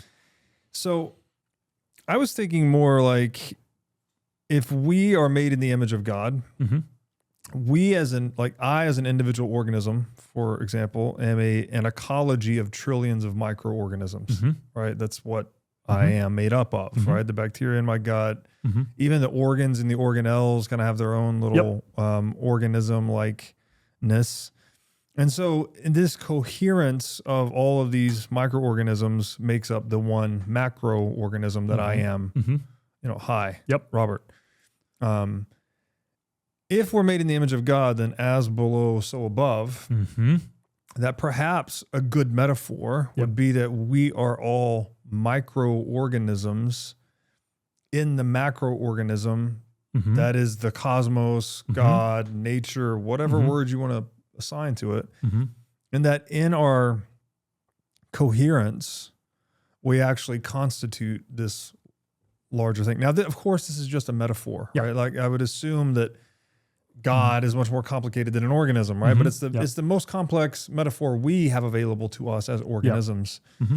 And so when you describe things like that, it's like, well, that for me, I call that monopsychism. I think I didn't originate that term, but so it's like one soul, basically, like we're all part of one soul, right? And so that to me stands to reason that if you were serving properly, right? You're doing God's will. You're doing the macroorganism's will. You, the microorganism. That macroorganism is going to act favorably towards you, right? So this could be an explanation for karma and the role of ethics and things like this. And contrarily, if you were, purposely trying to go out and steal people from people or kill people or something, well then that would generate bad karma, right? Just like if my skin cell here in my arm was trying to attack the other skin cells, well, the macroorganism would probably send some white blood cells down there to deal with it. Sure. Yep. You know? Yep. And so I just wanted to share that. Is like, do you think that metaphorically might be a way to sort of try to get your head around this giant theological cosmic relationship? There's definitely, yes, like in certain, there's definitely truth in there. The difference, so like Christians and like the conception of the world, it's justice versus karma. So it's the same end result of you get what you deserve, kind of a thing, or like sowing leads to reaping. Right. So this is, but the Christian in all things, the Christian version of this is a personified. There's persons there because again, and we understand this implicitly because judges exist. Yeah. Right. And throughout history, this is the difference between, again, you can think about our law codes, right? We kind of like export our law code and like put it on a piece of paper. And we think that will be sufficient. And yet in experience, all of us recognize the limitations of trying to act like the law is going to clarify things. Sure. Because there's all kinds of situations where people can lawyers can get involved in interpreting all this kind of stuff. And so at the end of the day, and throughout most of human history, you like the law or like a judge use some combination of the law and his own embodied wisdom, which was out, like which was pre-existed law, whatever. Yeah.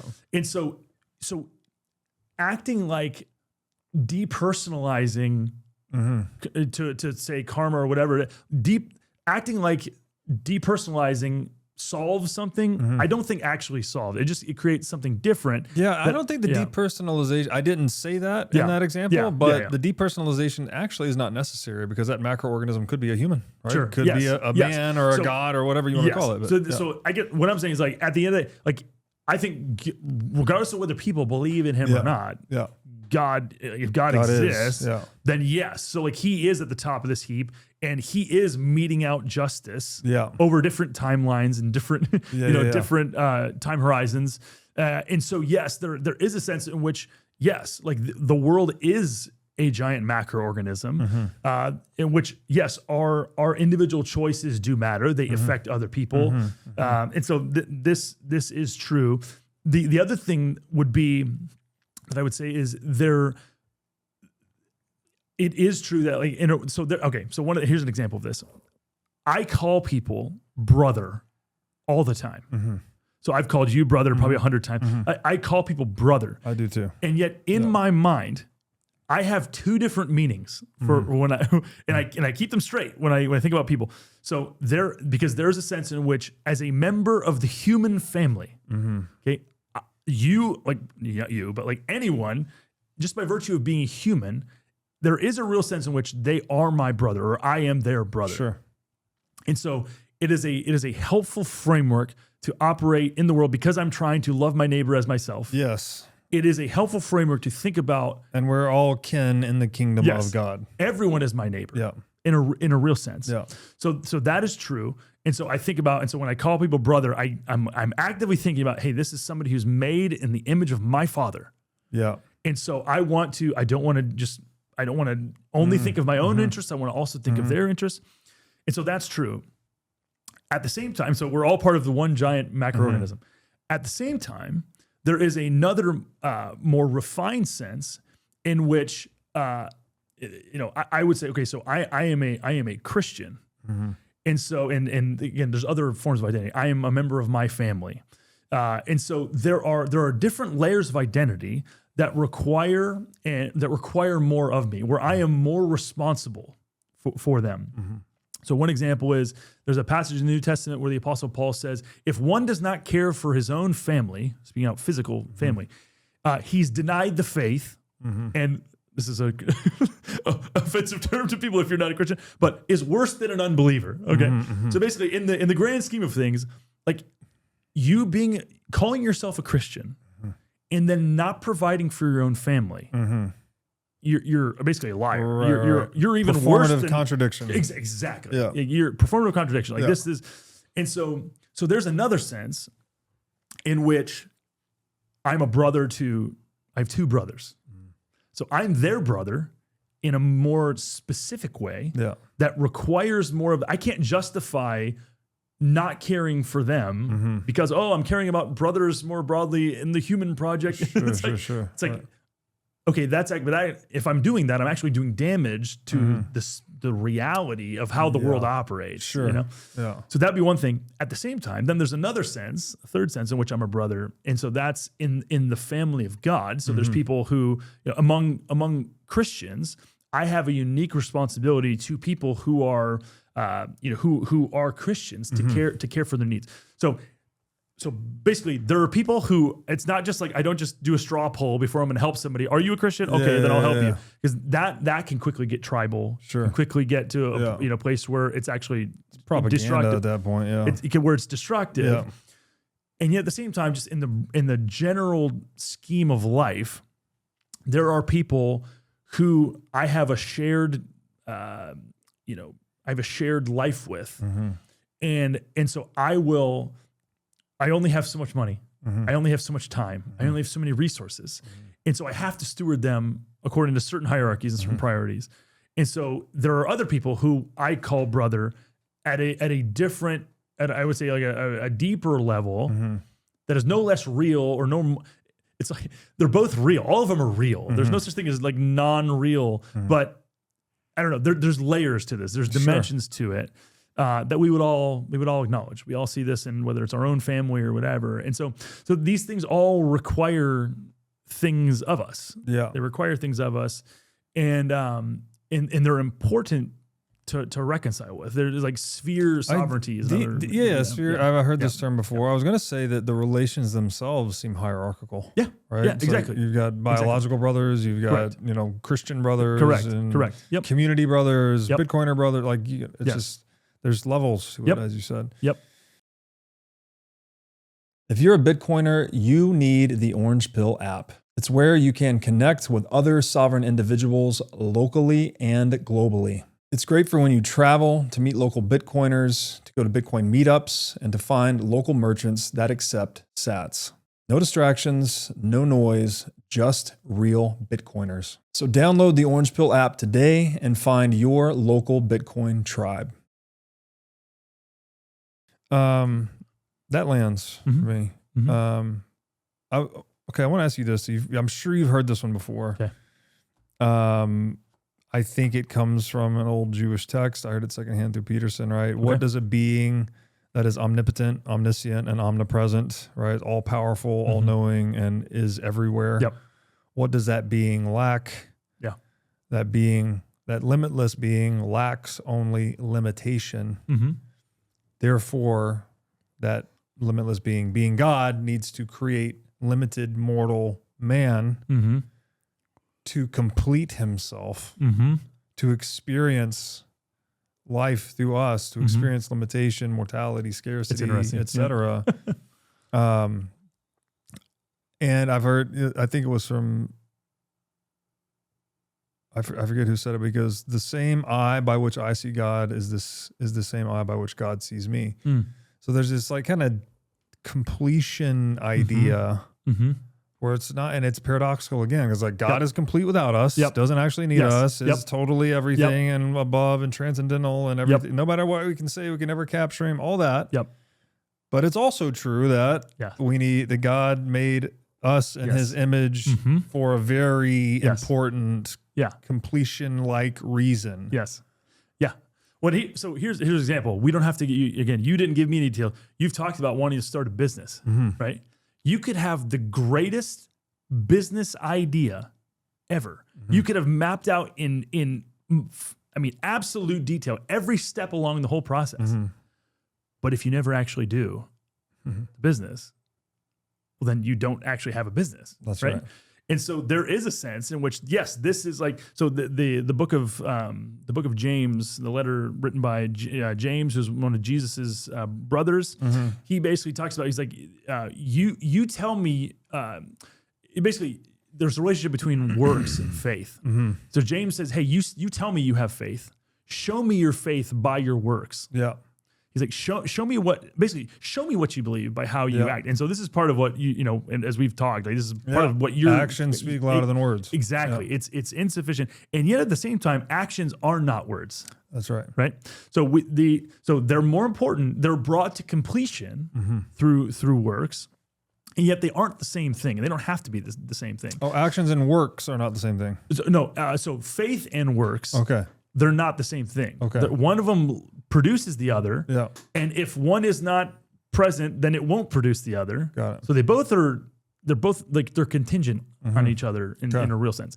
And so, there is a real sense in which, yes, God, the reason why the world exists and the reason why people exist and all these things is not because God was lonely. Okay. Like God didn't lack anything. He's got, again, this is why, the relationship between the Trinity, you have multiple persons. So there's no loneliness there. God wasn't alone. Yeah.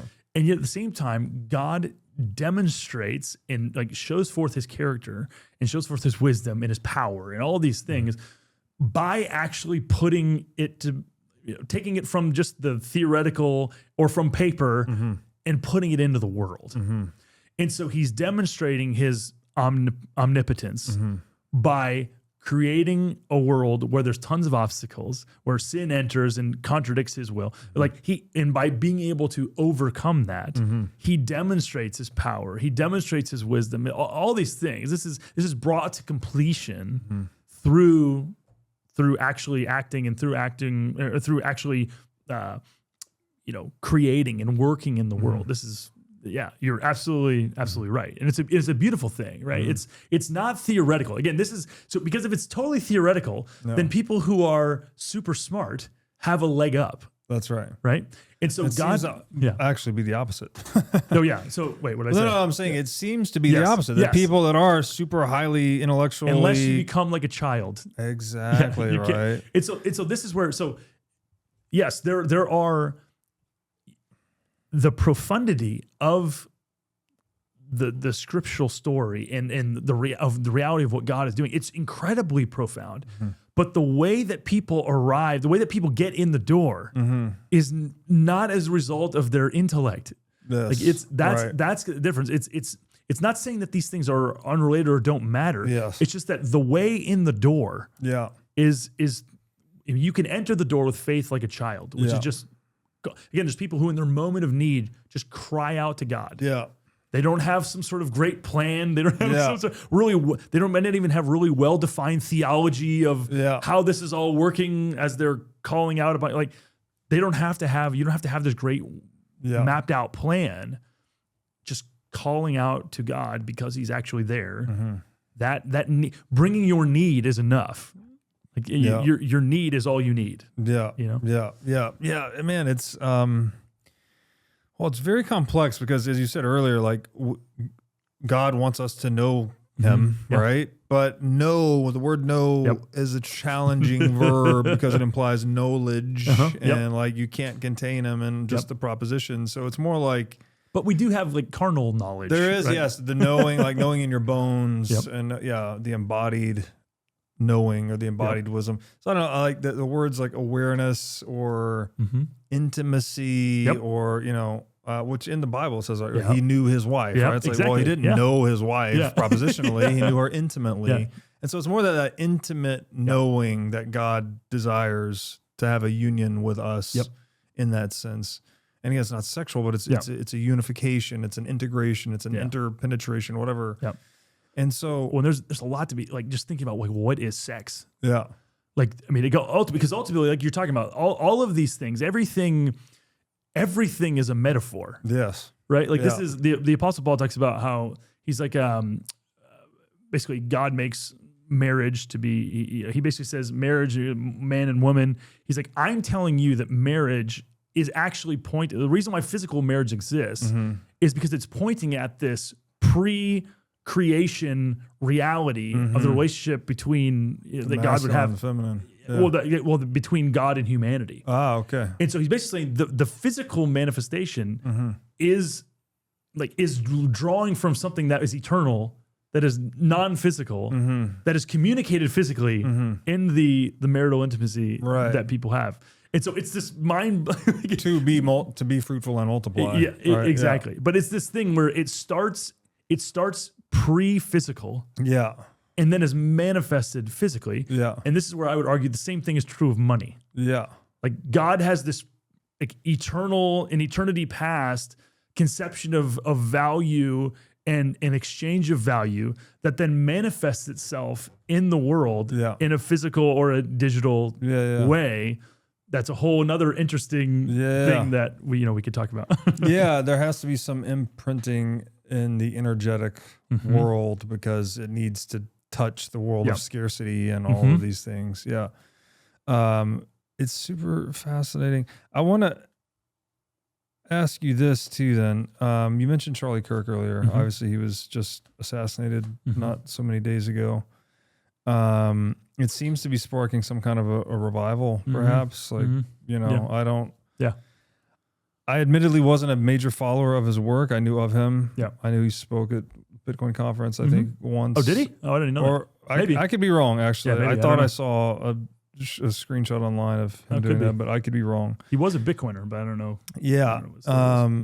But so what does that teach us about like this live example that we're going through right now? Like what does that teach us about Christ, Christianity, the Gospels? Like what are the lessons we can be learning live right now? Yeah. We don't need to read the Bible about the thing that happened 2,000 years ago. Like we're seeing some of that drama play out right now. And what is that? What should we pay attention to? Yeah, I mean, there's a whole bunch of things. I think one of the things is the contrast, right? To be fair to the critics, to Charlie's critics, right? Charlie wasn't Jesus. Charlie would say things that, I look at that and I'm like, where he would go at a person, and like, I'm not saying this happened all the time, but like he had times where I guarantee you he was like, I wish I had that one back. Right. Sure. But at the same time, because he's human, exactly. He's got weaknesses just like anybody else. Yeah. At the same time, you see a young guy who accomplished more in 31 years than many people will accomplish in their whole lives in terms of just like and again, he would be the first one to tell you it's not just attributable to him. Yeah. One of the things that my wife was telling me, and that I've seen it and heard it, you heard it as people were talking at the memorial yesterday, he would go around to people who he respected and he would just ask them to mentor him on a certain topic. So his humility to recognize his weakness and recognize just the fact that he's like, I'm not as useful to people in this area as I would like to be. Let me find somebody who is strong and is competent, knowledgeable. That I can imitate. I can, and let me spend time with them because it's memetics, right? I want to go, it's not going to be enough for me I can read some things that they've said or watch a video or whatever, but I want to actually walk with them and see how they respond in certain situations. So I think that's one thing that tremendous humility to ask for help. Like as men, that can be something that we can shy away from doing. But so that's one thing. I think at a broader level, I'm in a Signal group with like a bunch of people who are Christians in the political world, and so these are people who are movers and shakers, and who are in all kinds of meetings.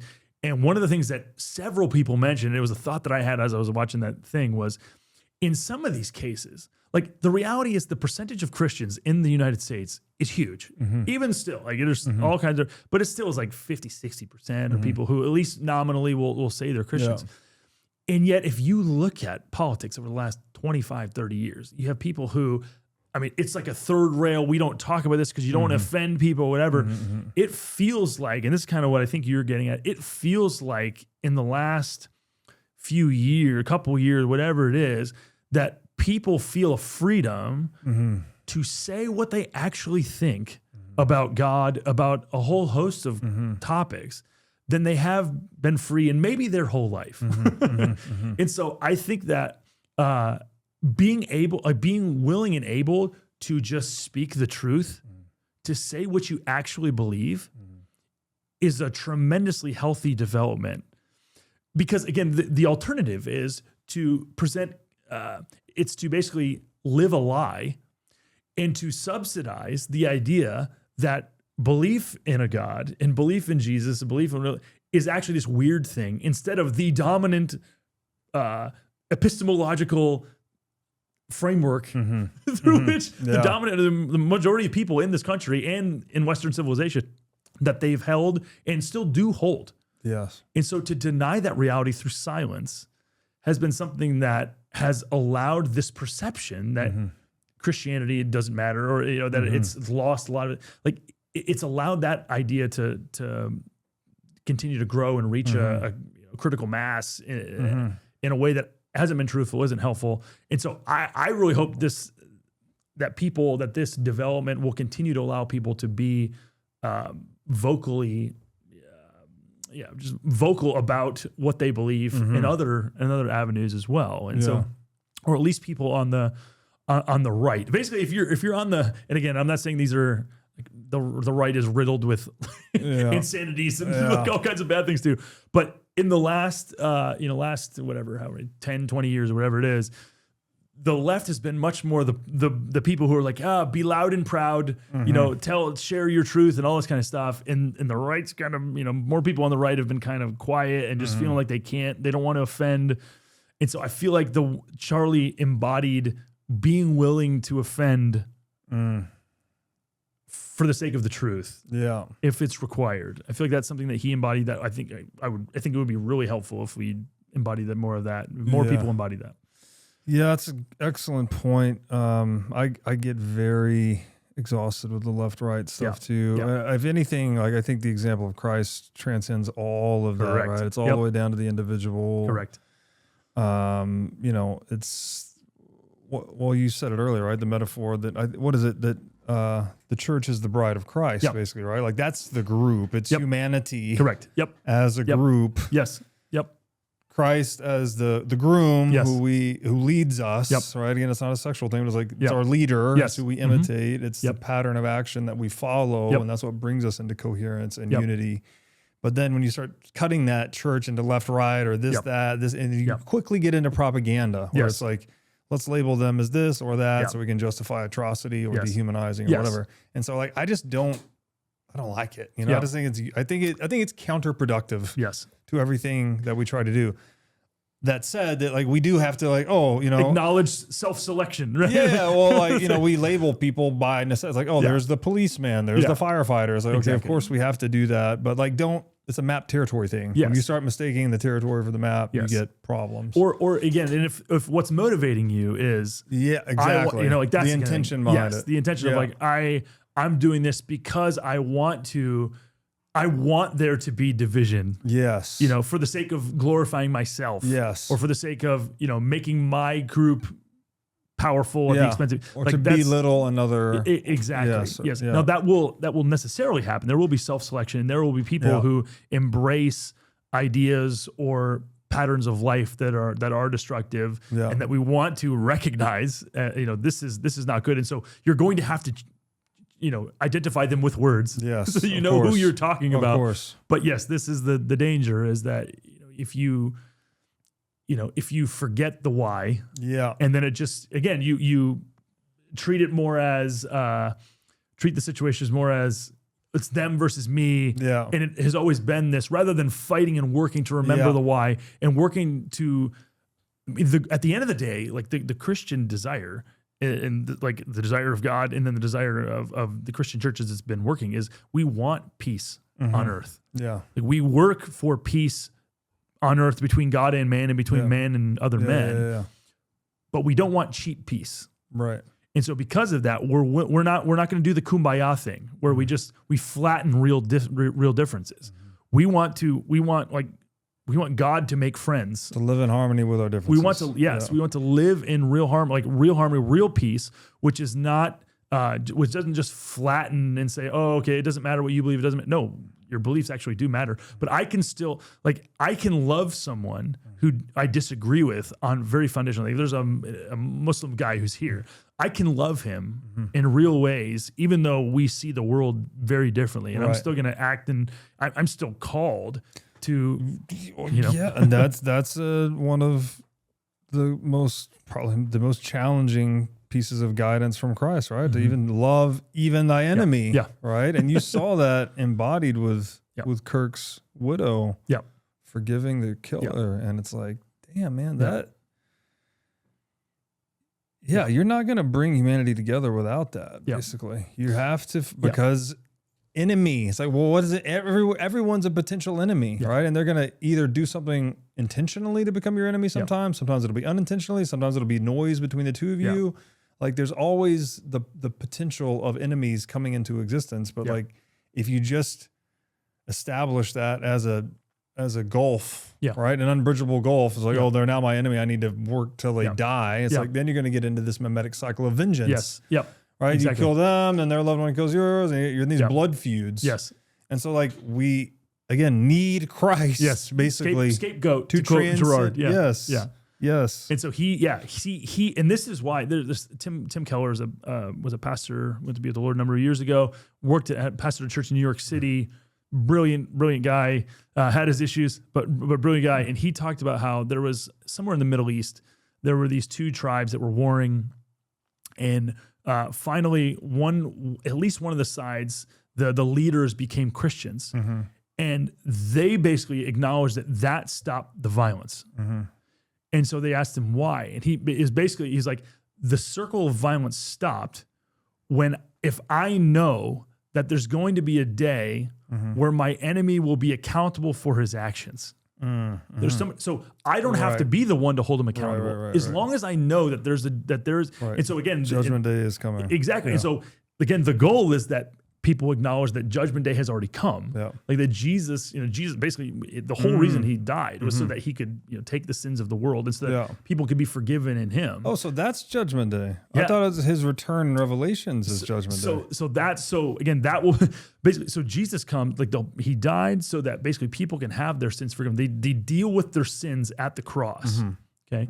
So Jesus died the death that we should have died so that we could live the life that he deserved to live. And so you will either make peace with God by, now, at some point now, like, again, confessing I've been living my life for myself, and ignoring and not acknowledging, who Jesus is and what he's done.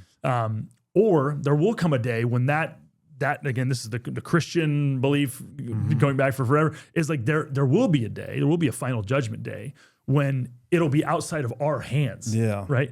In the same way as, you can decide not to pay your taxes. You can make that decision, and it might be consequences, there might not be, but there will come a day when the tax man comes and he will either throw you in jail for not paying, or you'll have to pay. And so they're, both true. I mean, the other analogy you could use would be with Bitcoin, right? You can, and again, not to compare the relative importance of these two things, but with Bitcoin, the best time to buy Bitcoin and to make peace with Bitcoin was 15 years ago, right? Like, Bitcoin is coming, it is here. And so you can do that. And if you did that, then you reaped a ton of benefits from doing that. The next best time is now. Like, if you make peace with Bitcoin today, then Bitcoin can still manifest and help your life in a whole bunch of ways. Other people around you, has all these knock-on effects. But there's other people who, for them, they're going to wait till the very end, and they're going to be crushed by their decision not to acknowledge the monetary reality that they're in, and to acknowledge the monetary instrument that had come to basically be a better, true and better monetary unit. I think you hit the three certainties in life, right? Death, taxes, 21 million Bitcoin. God, I'll put him in there too. Yeah. Well, that's interesting. So God's a certainty in life. Yeah. That's in life. Yeah. Okay. I mean, but people often just say death and taxes. Obviously, these Bitcoiners who say it's 21 million Bitcoin, it might do something about taxes. Probably not going to do something about death. Well, this is. But you say God is a certainty in life. Yeah. So this, I mean, the scriptures saying in numerous places, the fool has said in their heart there is no God. Yeah. So in the scriptural conception thing, it is so obvious that God exists. Yeah. That to deny it is just foolishness. Is this back to that point of, like, even if you're the ultimate rational atheist, flying spaghetti monster, believing guy, not believing, they joke that God could be the flying spaghetti monster. whatever is at the top of your hierarchy Yeah. of action, of value, is your God. Correct. So that God is an unavoidable Correct. reality of Correct. being human. Correct. Yeah. So it's not like at any given point, it's obvious. Yeah. Because just like anything else, you can, through a pattern of decisions in your own life, you can kind of put yourself into a box of your own making where you can't make sense of, you made these decisions that cut you off from seeing the world as it is. Sure. And so it's not making some claim on that in that sense.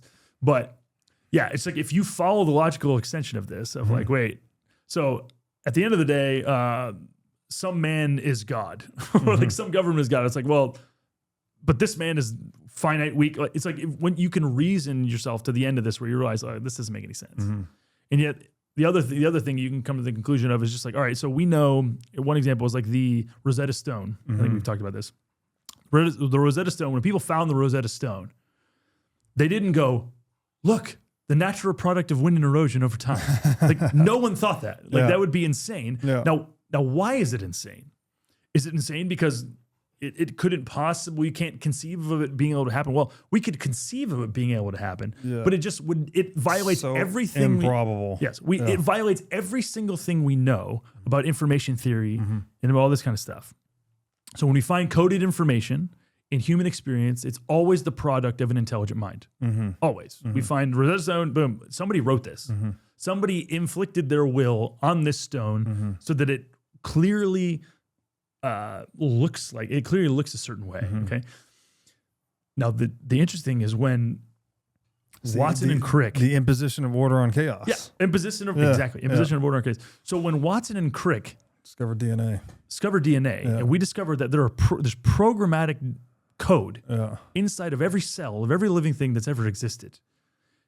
Well, then again, we could say, hey, this could have happened anyway. Yeah. But if we look at human experience, then in all of our experience, programmatic code is the product of an intelligent mind.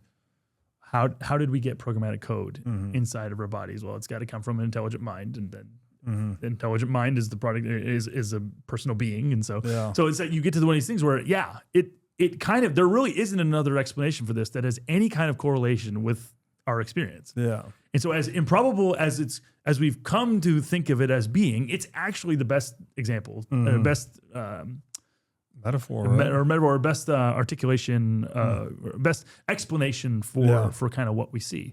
Yeah, even the word explanation, I learned this recently. All language is metaphorical. Even the word explanation, by the way, has the word plane in it. Yeah. So to like pour out and spread thin on a plane. Yes. Yep. It's like that's how you get, instead of it being all jumbled in the cup, you pour it out and put it on the plane, and then you can see all the details of it. Yep.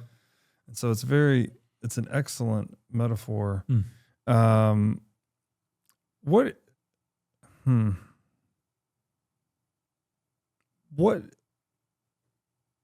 do you want people to get? What is it? Yeah.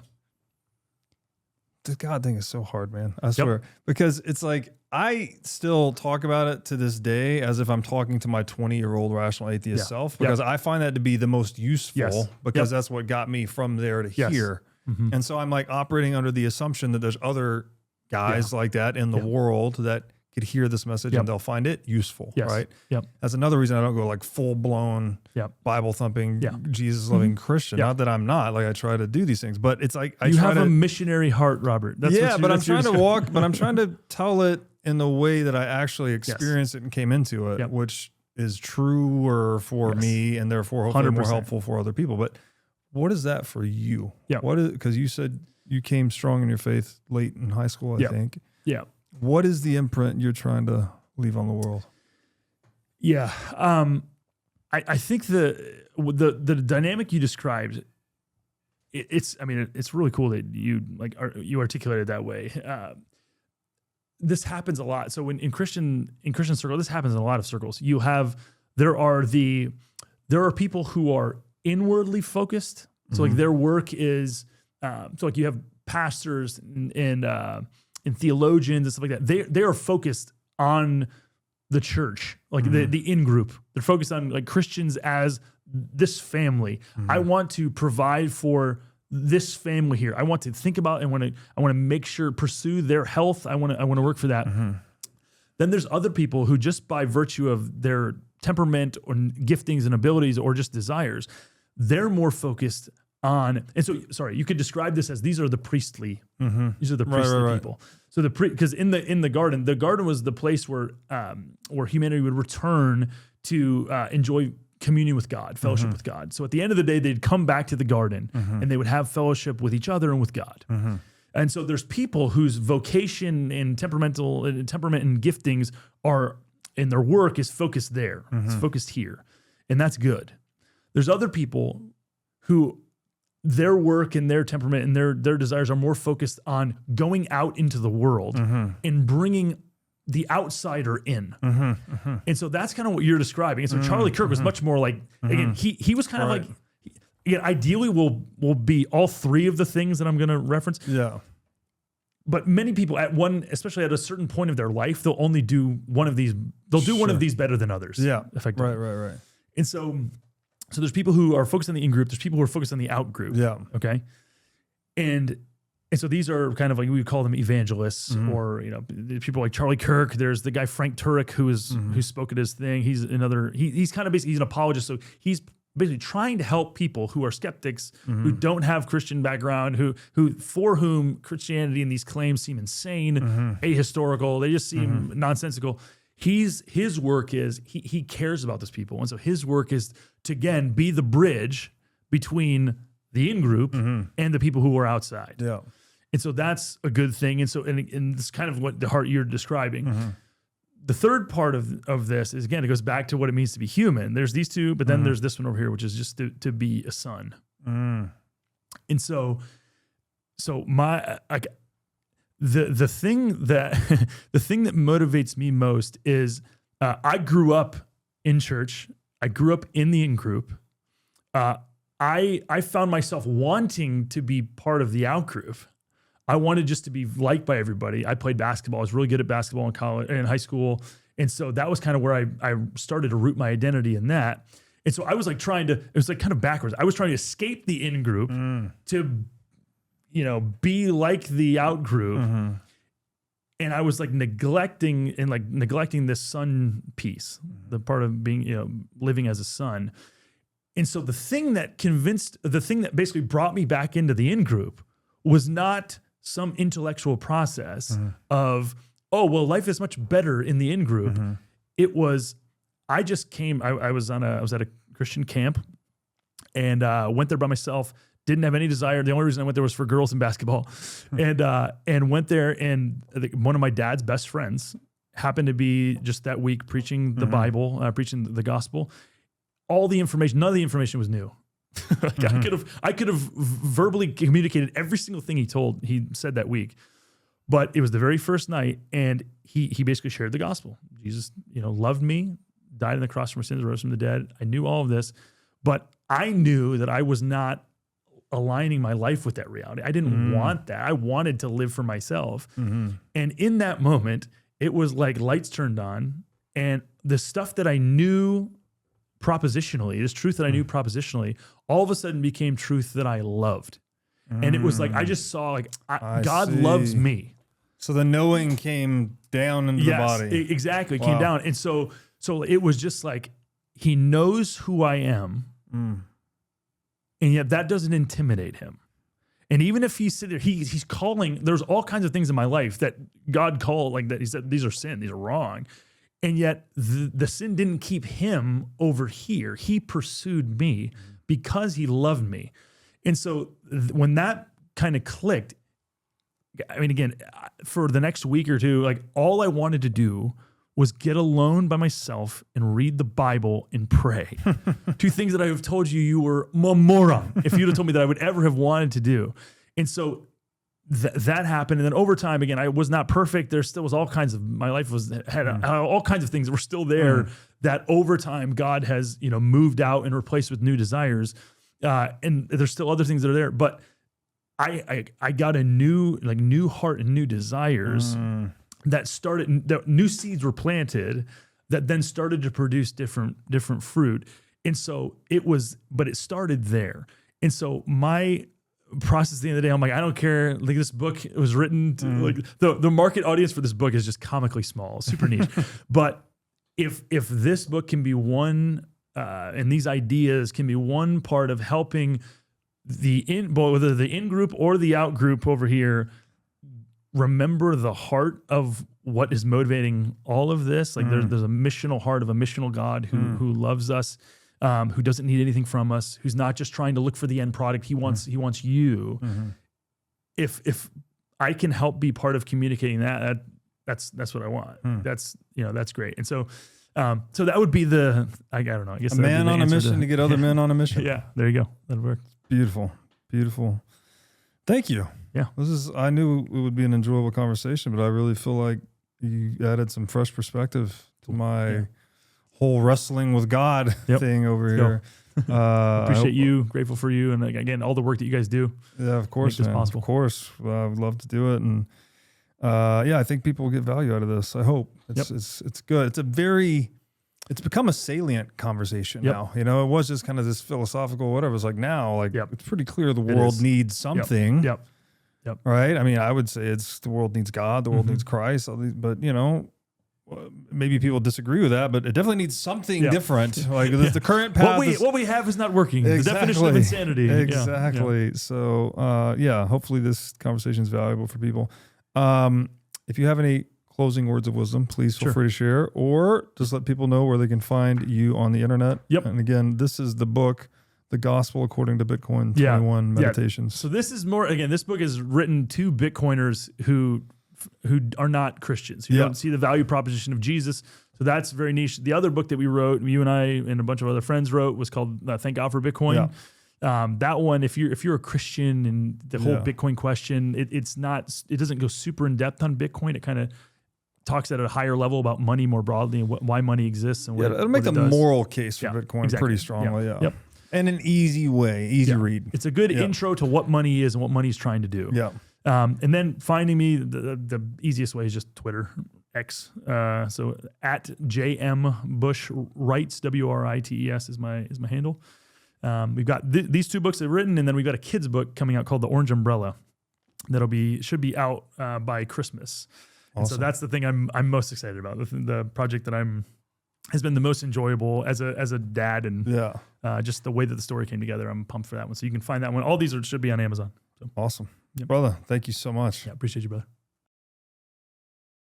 We lock our doors, we encrypt our hard drives, and we use strong passwords. But most people leave one thing wide open: their phone line. SIM swap attacks are one of the fastest growing methods of digital theft. In minutes, a hacker can clone your accounts, reset your passwords, and drain your life.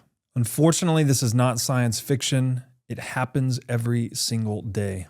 Efani is the only mobile service protection designed exclusively to protect you from SIM swap attacks. Efani offers military-grade encryption on their product and offers up to $5 million of SIM swap insurance. And to date, there have been exactly 0 SIM swaps on any of Efani's over 50,000 protected accounts. So you don't need to live in fear, you just need to protect your weakest link. Go to efani.com/breedlove to secure your phone line today. Again, that's Efani, EFANI.com/breedlove. For the past 25 years, I've been reading roughly one book per week. Almost entirely difficult nonfiction books, the kind that really shift your thinking. Books on physics, money, power, psychology, spirituality, and philosophy. The real stuff. But I get it.